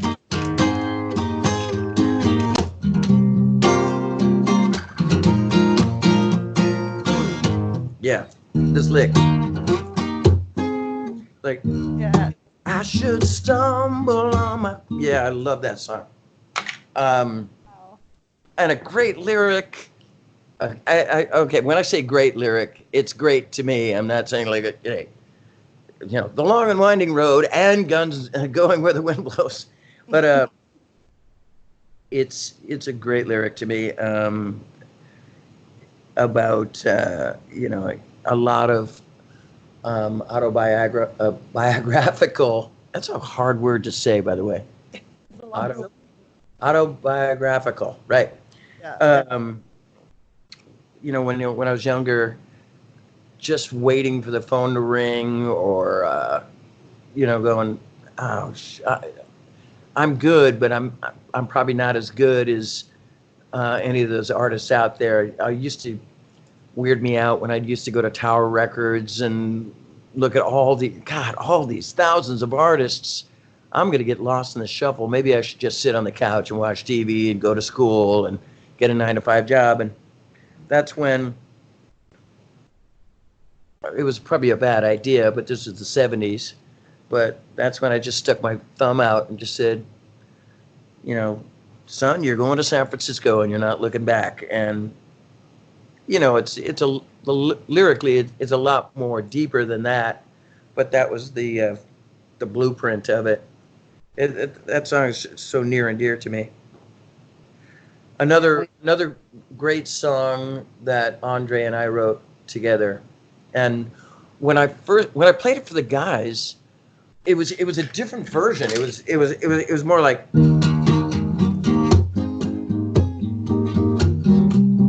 it was almost like kind of Bryan Adams would do it, like almost rock and roll a little bit. And then Kevin Elson, our producer, who, like I talked about earlier, who did all the Journey records, he goes, none of the band, they were like, it's okay. We don't really like it. And I think I even had the lyric. Oh, no, this is what happened. So they didn't like the lyric either.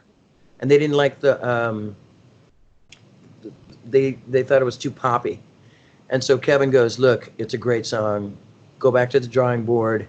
Why don't you turn it into a ballad? And I was like, what? No way. You know, I'm a writer and whatever.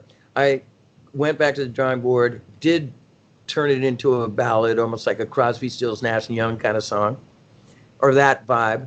And Andre and I tried to rewrite the lyrics, and I think it was like, it was so stupid. It was like black and white rainbows, or we were trying to get all psychedelic. And then we just went, we didn't say fuck those guys. We just said, I think we just said, no, we're sticking true to what we believe in. And we just stayed with it. And when it was a ballad, everybody loved it. And I didn't even question the lyrics. I looked at Kevin, I go, do you think they like the lyrics? And Kevin goes, I don't think they even care at this point. I think they really like the beautifulness of the song now. It's really pretty as a ballad. So there you go. Someone said life is for the taking. Here I am with my hand out, waiting for a ride.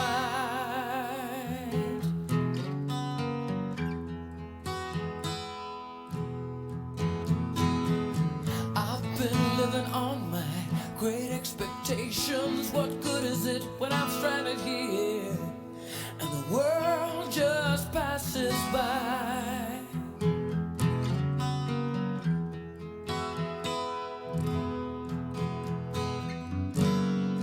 Where are the signs to help me get out of this place? If I should stumble on my moment in time, how will I know? If the story's written on my face, does it show? Am I strong enough to walk on water? Smart enough to come in out of the rain? Or am I a fool going where the wind blows? Where the wind blows. The third song I'm going to throw at you is called Nothing at All from the album Defying Gravity. You're kidding. I love it. Oh man, you're kidding. It's Okay, it's got this sexy, dirty groove to it and a really cool melody line structure and chord structure. You're I love freaking kidding me. That was the one I wasn't good. Okay, I wrote it. I wrote it, and I was gonna say that was the one I was gonna hate, right? This, There had to be, you thought I'd pick one that was going to be like, nope, no good. yeah, it was like, right? Yeah. It's like, and so quirky lyrics.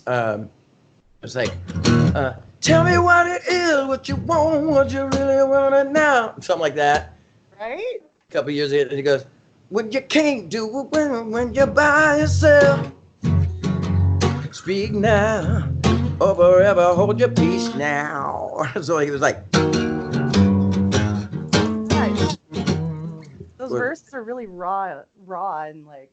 yeah, and he goes, "Where do you stand with your feet?" Yeah, it was cool. I had that song for a long time.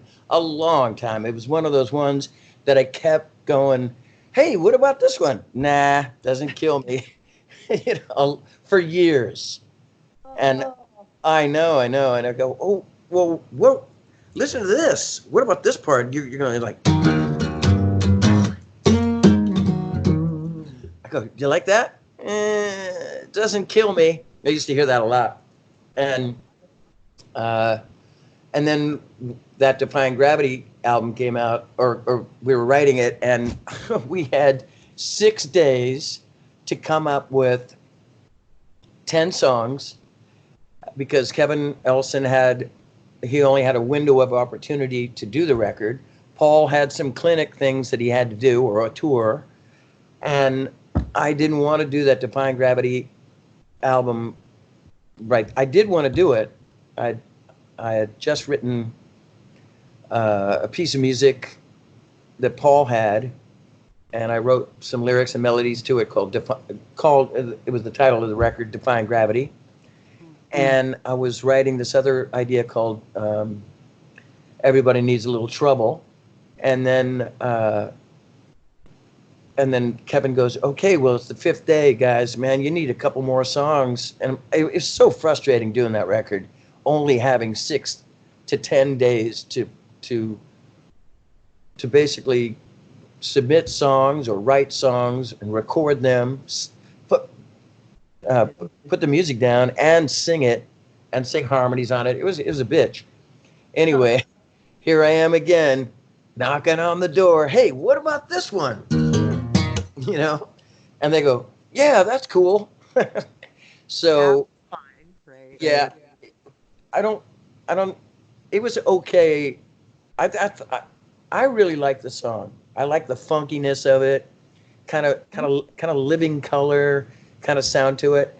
I didn't necessarily. I think what Paul did to it was good, but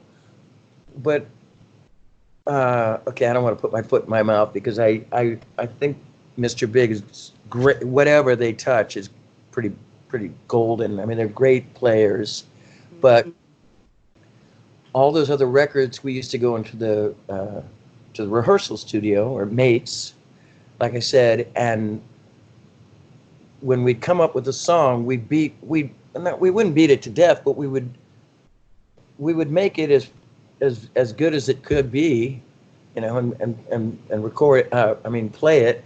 So when we got into the studio, it was just perfect for us. And we didn't have a chance to do that. We just wrote it, or we brought a song in, and we all sat around the piano or sat around the thing and just kind of hashed it out for about 30 minutes, recorded the song for about 30 minutes, and then I went into a different studio and sang it.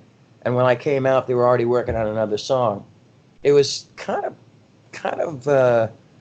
you know, a cake factory a little bit on that record. It's not like the ideal way to put things together, is it? Yeah, it was really difficult. I'm not trying to bring it down, or there are a lot of people that there are, you know, like yourself, you like 1992, and I can't believe you like this song. You're the only one that likes this. You're the only one that's ever brought this song up. I don't know. I'm like listening to. I had everything on your Spotify, and I just had to hit random on everything. God, so random. When I listened to it, it caught me, and then I played it again, and I was like, "Yep." I mean, I thought it was just reached me.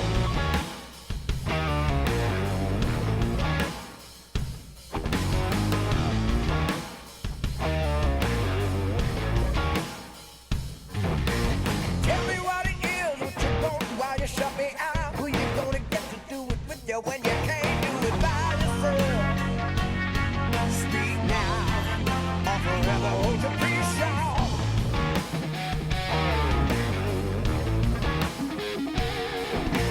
Tell me what you love, what's in your blood. Tell the truth and lose the child. Get your soul saved, what you can't say out loud. Everybody's watching. Where do you stand when you land in the pride and land? Freedom ain't free when you're numb and the numbers up. Which way does the tree fall? When you can't read your mouth, when your mind is saying nothing at all. Left it, baby. When I played it for Paul, I go, "Isn't this a great lick, man? Come on." You know, like I'm some prolific guitar player, but I have learned a lot from Paul over the years, and I'm a way better guitar player than I used to be. But I go, "Paul, listen to this quirky King's X meets it's some prog, you know, this part." I go, "Man, that is dope," right? Like I know what I'm talking about. I'm the same guy. Okay, I got to just take a minute of your time. I'm the same guy that years and years ago, Journey was doing one of their records, and they had an electric piano in the green room of the recording studio. You know, the little, you know what I mean, the coffee room or whatever. And I'm playing piano, and I'm playing what I think is jazz, and I'm writing a song. I always hung out all the time, you know. Having the same manager, we all hung out together. So when I'm playing this jazzy idea, and Steve Smith, drummer, and also famous jazz drummer, got his own band, Vital Information, and then another jazz guy, Tom Coster, famous keyboard player, and I want to say Larry Coryell, I forgot, but these main men, jazz mafioso kind of guys, are sitting around watching me play the piano. And Tom Coster goes, "Hey, what is that?" And I don't know them. I know Steve a little bit, but I'm a cocky idiot. And I go, "It's jazz, man." And he goes, "That's not jazz." And I go, "You don't know what jazz is," like an idiot, you know. Oh yeah, I'm that guy. I'm the same guy that my friend Troy Laketta from the drummer for Tesla. Him and I, this guy John Nyman, who's in YNT. We were all in a band together, Eric Martin Band. And when we broke up and I went on to Mr. Big or solo stuff, Troy got in a band called City Kid, which turned out to be Tesla, you know. And then, so they used to practice in a place in Sacramento, a street called Hammer Lane. And Troy goes, "I think we might call the band Hammer Lane." I go, "That's a great name, man. That's rock and roll." And then he came to the studio where I was working with the whole band to play me their first album, Mechanical Resonance. And I go, "What's Tesla?" And Troy goes, "That's our new name." And I go, "Tesla sucks, man. Hammer Lane, that's a band name." And to this day, I get my balls handed to me by Brian Wheat and Frankie and Troy and Jeff Keith, and they're like, "Hey E," that's my nickname. "Hey E, man, you still like hey, you should start a band called Hammer Lane, because that's a great name." Anyway, Tesla, that's stupid. That'll never make it. Anyway, yeah. But, you know, I say the same thing to Paul Gilbert. "Isn't this a great lyric? A great lick?" And he goes, "Yeah, it's okay. It's not something I'd write, you know, but we don't have that much time." And I really wished that we did have the time, because some of the music could have been chopped down. I could have made a little bit more sense of the verse lyrics. They're a little quirky. They just kind of, oh my God, it was like, voodoo child, get your soul saved, and what your soul say. It was like, so, what was I thinking? It was some kind of rap or something. Considering the atmosphere to write that album and record it's kind of like a pressure cooker, then I think it was pretty impressive. Oh, thank you.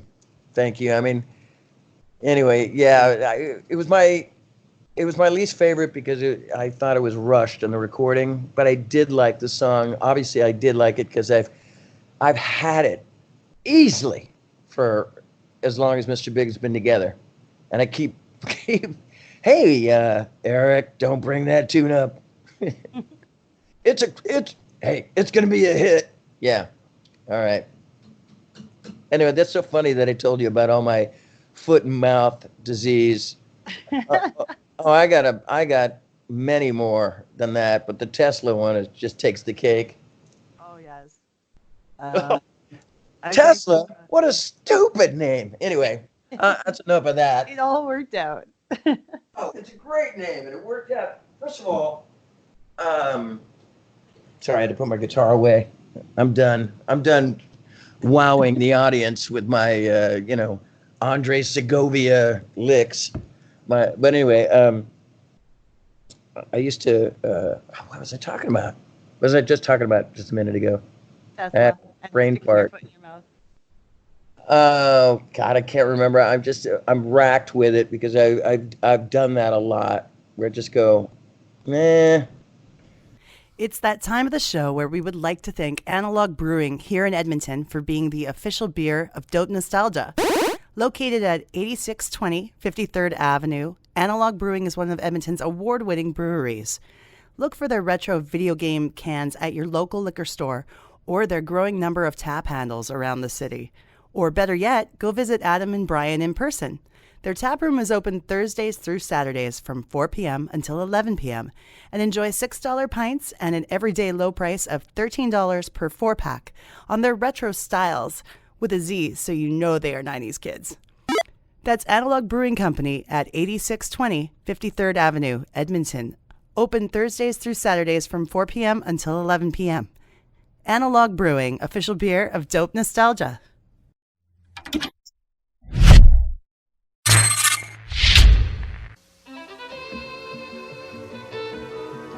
Imagine video like you see in the movies. Graphics you want to reach out and touch. Numbers that fall into place instantly. If that's what you want from your PC, then there's one thing you'll want to have inside it. Because there's one thing that runs all your PC software best. The Intel Pentium processor. Okay, as a vocalist, I have vocal questions for you. And I want to know, how have you taken care of your voice over the years? You've never been a smoker, or have you? No, I have. Yeah. I'm on and off. This is like truth confession, truth or dare, or whatever. But I am not judging. I smoked for 23 years. yeah, it's a catch-22. When I drink too much, I'll light up a couple smokes, and it's hard not to drink. I'll tell you what, I've kept my I do vocal lessons. I do a lot of work, so that keeps it working. As soon as when you do the work and do the tours, and then you come home and you sit on your ass for about 2 or 3 months till the next tour, or 6 months, or whatever, and you don't do anything, and you don't use that muscle, then you're going to suck the first couple weeks of touring and making records. So I've had the luxury of I'm constantly out on the road, but I'll tell you what I do to I've done everything to hurt the damn voice of mine. I mean, I've done a lot of rookie moves in my day. I mean, I don't do them anymore. But going on the road and the first couple gigs, I'm like, oh, this is exciting, and then party with the fans or meet and greet backstage and people you haven't seen since a year ago, and you're like, oh, drink, smoke, and I'm always great after I abuse myself the next day, but it's the following day, I suck, and I've sucked about 5 times in my life. I have a long career, and I remember those 5 times, and they weigh on my shoulders. So I don't do those rookie moves. Have you had it like break on you in the middle of a note, like live? Oh yeah, but that happens a lot when you sing 24 songs a night, with Mr. Big. Yeah. But yeah, it's cracked. I mean, that's kind of my tune. That's kind of my sound. I'll have a little bit of it sounds like a cry for help, but it's not. It's just it's artistry. It is. It's emotion. Yeah. You feel over emotional. So yeah, I have a buddy who tells me, no, it's called it's the good crack, when your voice is in the right place. Yeah, but I do get some sore throats the first couple weeks. About the first week, I'll definitely get a sore throat. But once I've done the gig, like every other day, or back in the day, it used to be 5-6 shows a week or more. I was younger, I could handle it. But nowadays, it's like about 3 travel, 2 travel, 3 travel. It's like that a little bit. But when I play acoustic, it's a lot in a row. So that's kind of a different muscle. I can sing a lot more when I'm relaxed. But when I'm singing the devil's music, I use a different way I sing, or if I have to scream over somebody. And granted, I used to use wedges monitors for years, but then but also for the other years, I've used in-ear monitors, which helps so much. Yeah. And but yeah, I do get this sore throat, and then it just kind of locks in, and I can only sing Mr. Big music for the rest of the 3 or 4 months tour. But I do, I got throat coat tea a lot.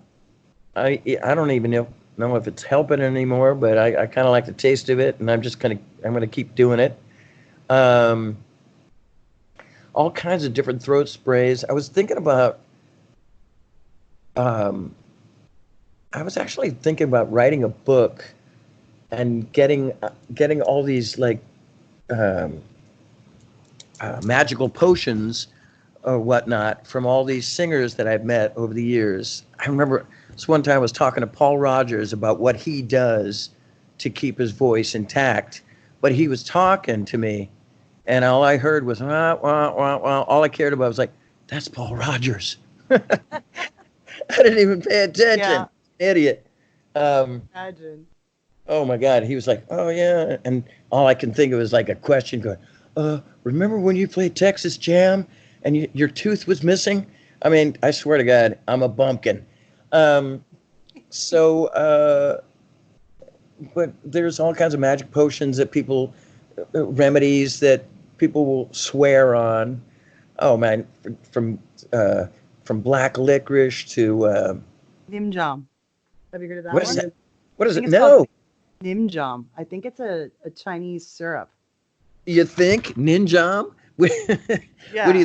What do you think from? I can't even spell it for you because someone just gave it to me one day and they're like, "Here, take this," and I was like, "Oh, yeah, okay."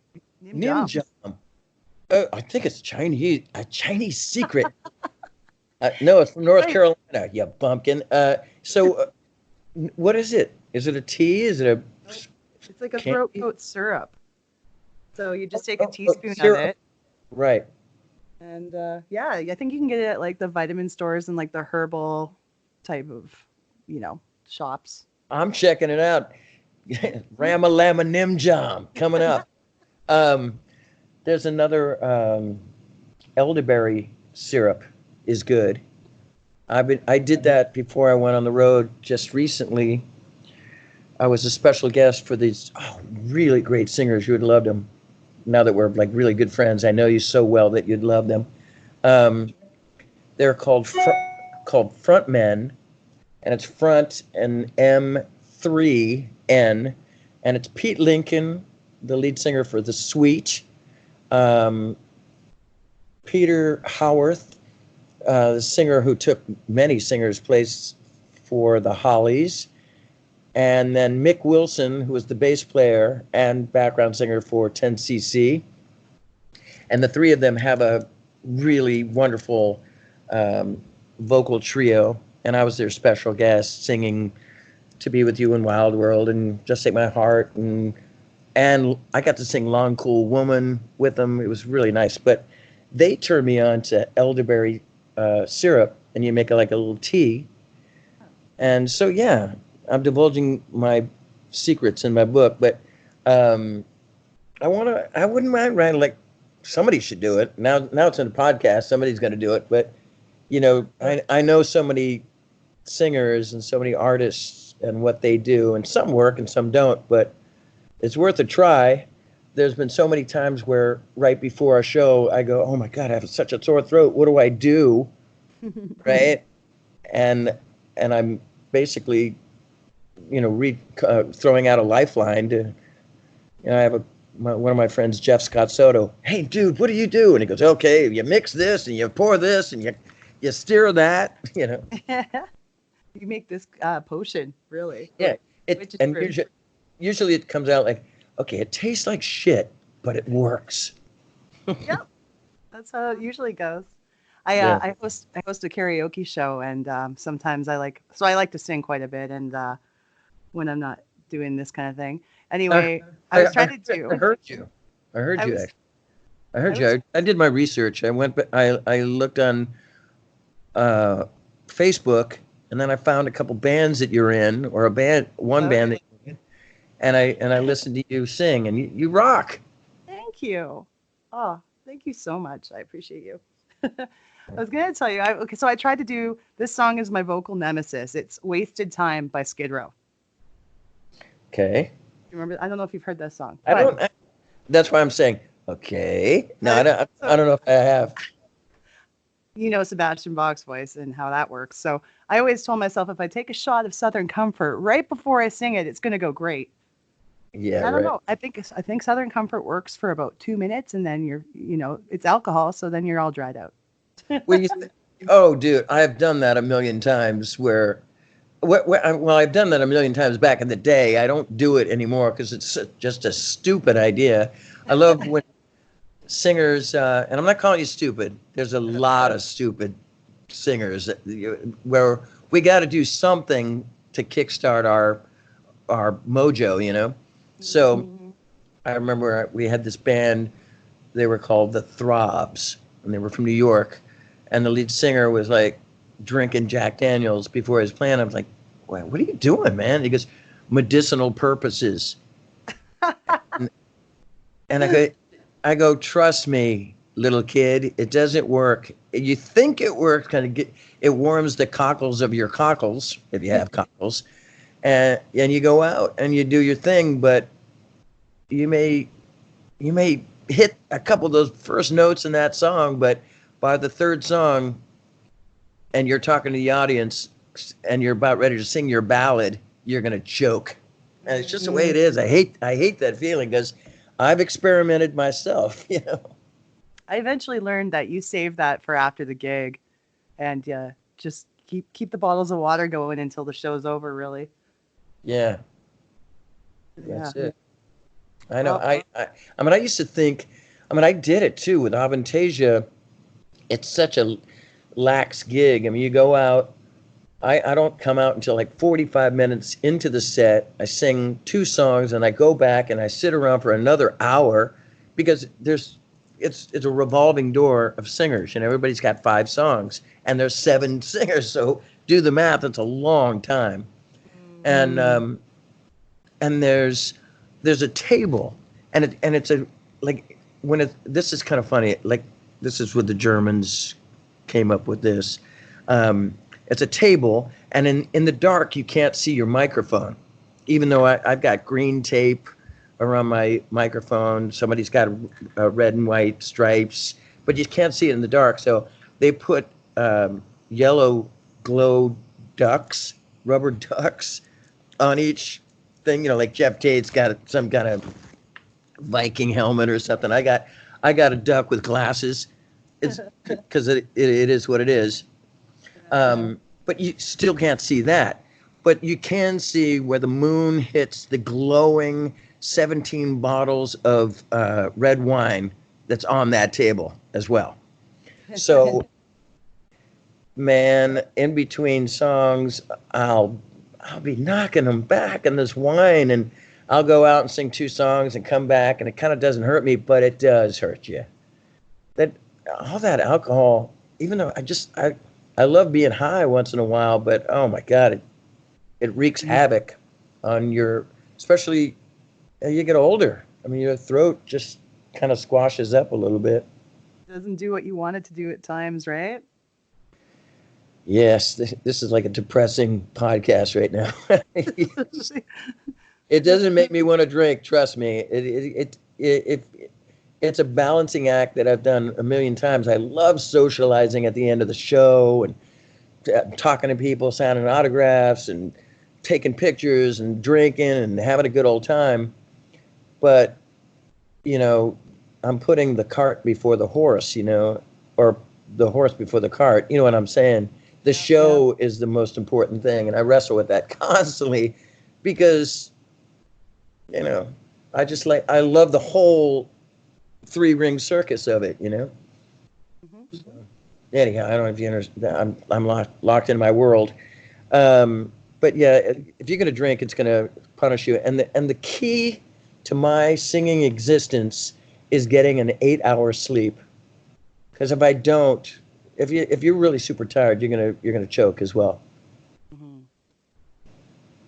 Yeah, no, and like they say that you need less sleep as you age, but I don't find that to be true. Not yet. Who's they? The devil? Well, like grandparents, man, they sleep like 5-6 hours and they get up bright and early, 5-6 a.m. I'm a night owl, so I'm like, nope. Mm-mm.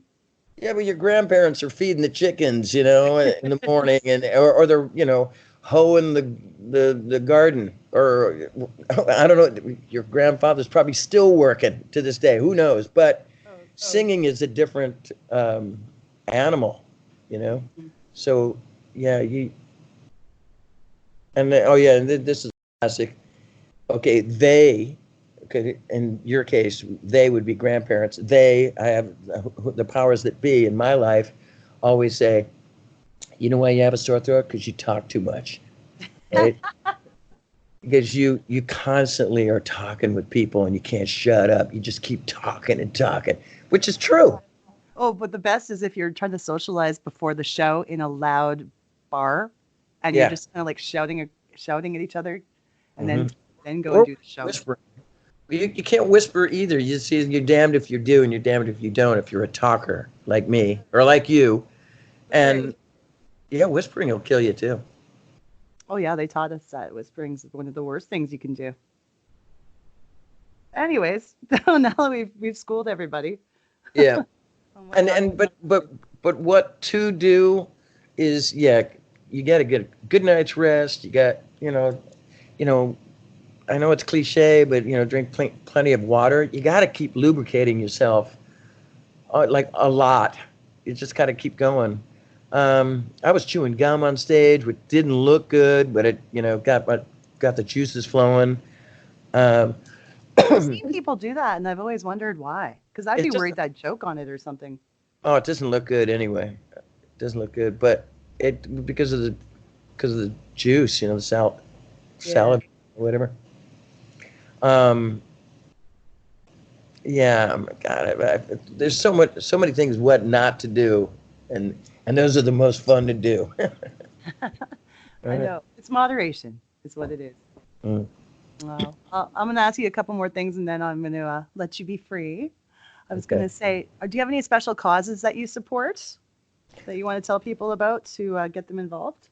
Well, I don't really have any causes, but I do get a lot of emails from people that say, I have a charity, and could I send the cornucopia of Mr. Big's stuff that I've accumulated? I got tons of records and CDs and posters and everything signed and everything. So and if they're interested in Mr. Big, which they are, I'll shove it in a box or a FedEx and I'd send it to them just to help out. I do a lot of that. I just did one in Italy, and I was just asked a minute ago, which I don't even want to look for it right now to show you how Sister Mary I am, but I do give as much as I can. I don't have any of the causes, if not really. There's people that have passed away in my life that instead of giving money to their family that they don't need it, they give it to like a cancer program or something like that, or Parkinson's. Especially like where Pat Torpy, our drummer for Mr. Big, he passed away. People were directed to send money to Parkinson's, and I did that. My condolences to you guys on the loss of that, for sure. Parkinson's is something actually a lot of us deal with or have a family member or a friend. Right. So there was all kinds of things that was wrong with him as well. Parkinson's was the main thing, but every time I talk about him, it's just so. It's still fresh. It's so depressing, and I wish that when I told you about him earlier about how Pat had a pop sense, I also wanted to say that I connected with Pat in a close way. I mean, we both came from parents that were in the military, and we love sports. He was an avid LA Dodgers baseball fan, and I loved I'm a big sports fan as well. and we had we talked a lot about that kind of stuff. His politics were way different than mine. Yeah. Yeah, way too. Him and Billy were Republicans, and me and Paul were. I don't know what Paul was, but I was a Democrat. So we had multiple conversations on the tour bus. That's when the wine should have came out, and it probably did. But I loved Pat as a person. He was a phenomenal drummer, and I miss him so much as a singer as well. He was my kind of go-to guy. I don't know how you'd say it, but Billy and Paul, they sang as well, but Pat was more of a lead singer, and so he was my second, like we said earlier, like Lennon and McCartney kind of vibe. He was the guy that would harmonize with me. I miss that, but I miss him as a person, because he really, when we be on the road, he'd go, and I'm always stirring up some shit or something, and he'd go, Eric, could you just stop rocking the boat? We're almost home. Like a lot. Eric, oh man. And I'd go, God, Pat, you're making me out to be so bad. And he goes, come on, man, let's just, because I'd always want to have a band meeting, right? Or I don't like something going on here. Anyway, but I love the guy so much. I was a friend of mine named David Calcano. He's a writer and a cartoonist, and I wish I could. If you can look it up online, it's called Fantoons, Fantoons. Ooh, okay. Yeah, and try to find it. I have it because he sent it to me, but I think he sent it to me from his own files.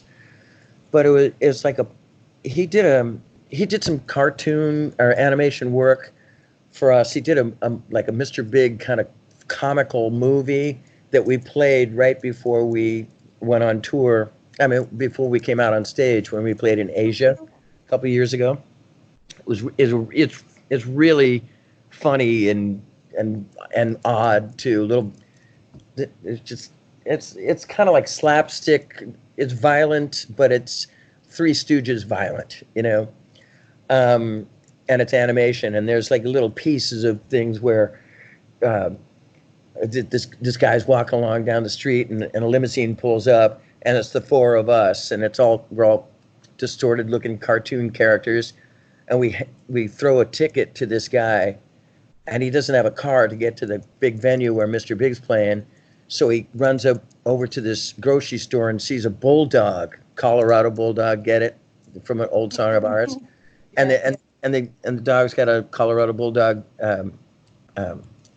with a dog license, and then he somehow rides this bulldog in a funny way, and he's riding along, and he hits a pole, and it's right next to a manhole cover, and a guy sticks his head out of a manhole cover, which is very reminiscent of our Bump Ahead album.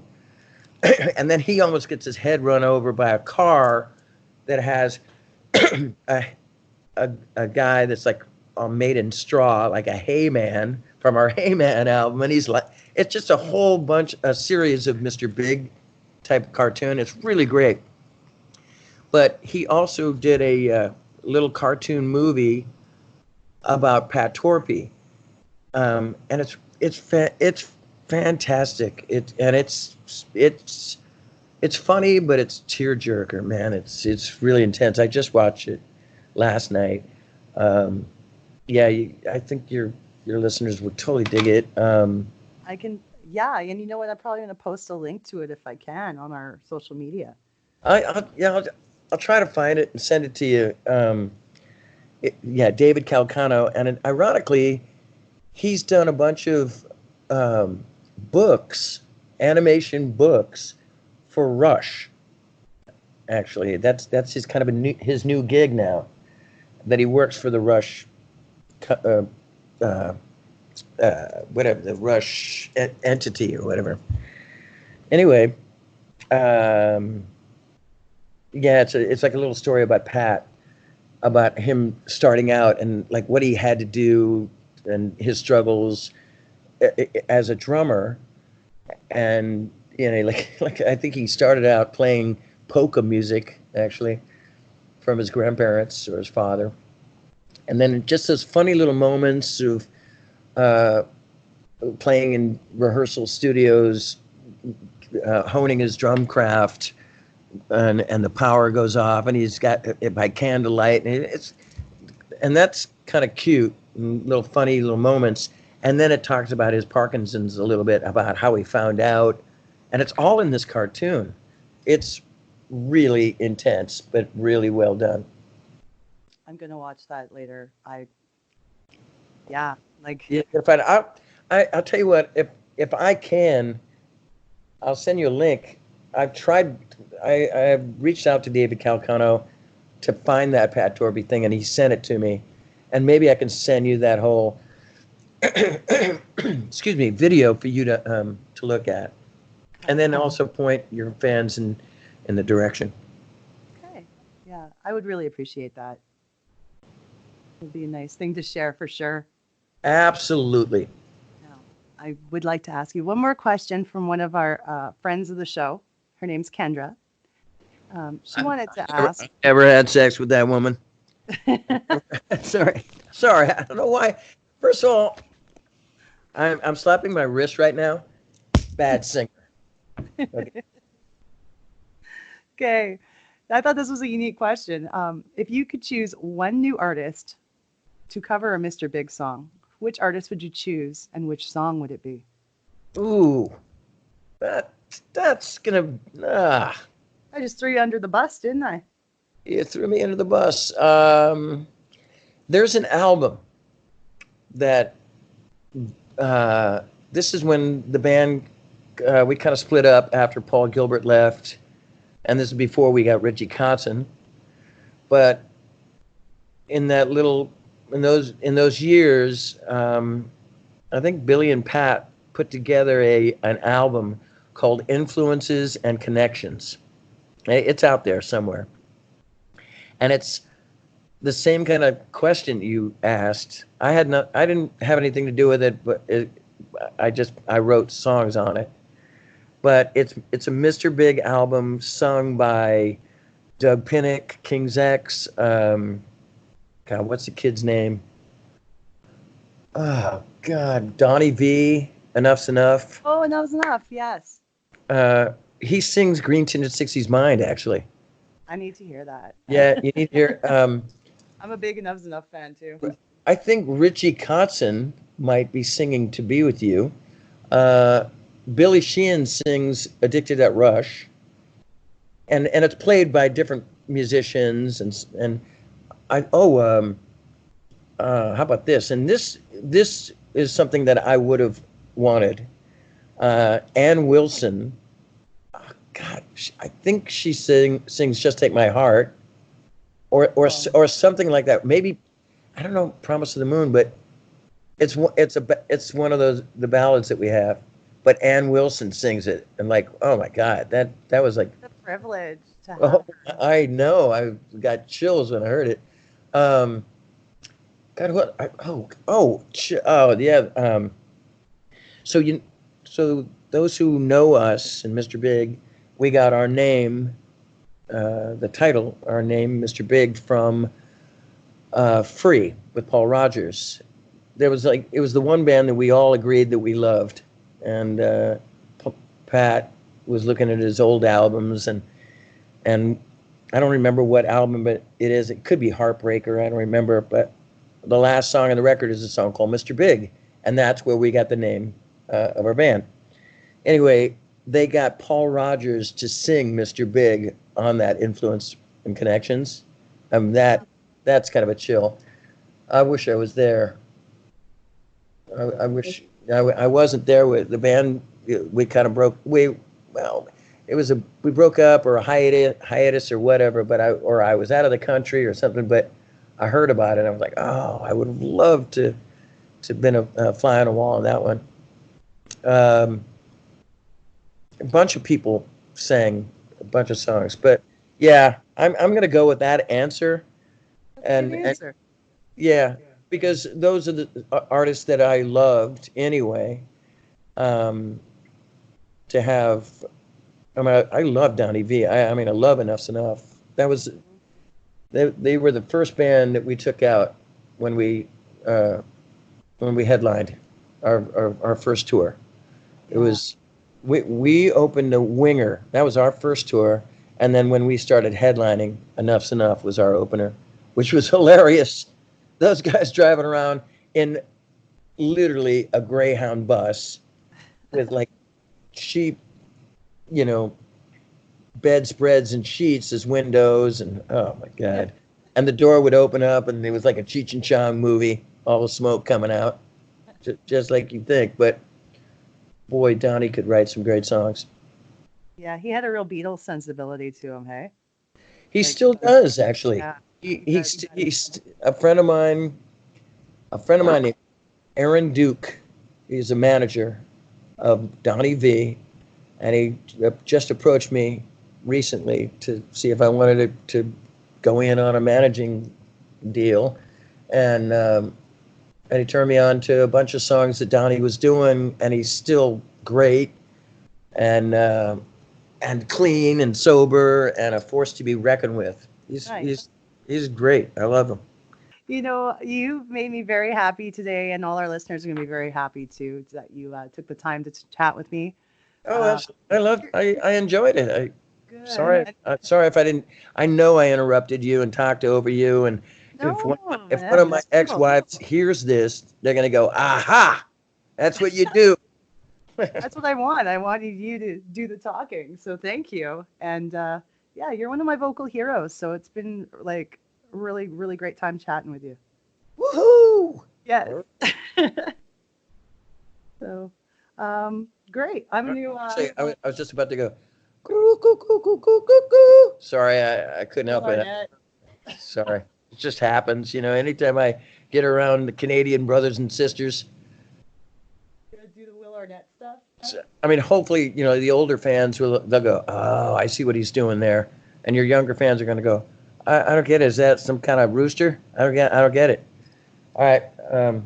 Anyway, that being said, let me just say, so my future plans is to go on the road in May as my solo thing, and then June with Avantasia. June, July, August, and then I mean, I hear from the rumor mill and management company, maybe the Notorious B.I.G. will do something. Who knows? I'm up for anything. I used to sweat it every year. Are we going to do an album? Oh God, I hope we tour every year since 2009 when we got back together. And I'm just trying, you know, when I least expect it, it will come. This has been my mantra my whole life. When I least expect something and I don't fret on it, sweat the small stuff on any of it, it will eventually, it'll surprise me, which is great. And I hope something happens, Mr. Big. Yeah. Yeah, send me an email with that link. I definitely will. I really want your listeners to check it out and to know, you know, the trials and tribulations and all the, what's another big word? The adversity that Pat Torpey had to go through to get where he wanted to be, and then what he eventually, you know, killed him, which was, but it was different. It was such a when you watch it, you're gonna go, oh, it looks like one of those old cartoons before the drive-in movie, kind of quirky animation movie. It's really neat. And then, but then it's pretty dark, but it's true. And he had just gotten the disease, and that's where it leads it. And David Calcano was going to do some more, And then, then we went on the road for a couple of years, and then Pat passed, so fuck. It was, I think your listeners would get a kick out of it. I think it's important to share a story. So that's definitely a good way to do it.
The song 1992 from Mr. Big, a song that recaps what they went through during that time when their big hit To Be With You came out and how they were treated by the fans, the record company.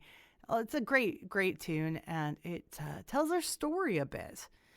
We're going to share on our social media, Fantunes Animation Studios, the video Chasing Mr. Big, the opening animated movie for their tour in 2014. As well, as soon as we get a link, we're going to share with you the video that was made tribute to Pat Torpey. Once we get our hands on that, we're going to share you the link on our social media as well. Rest in peace, Pat Torpey. You were a huge inspiration to many.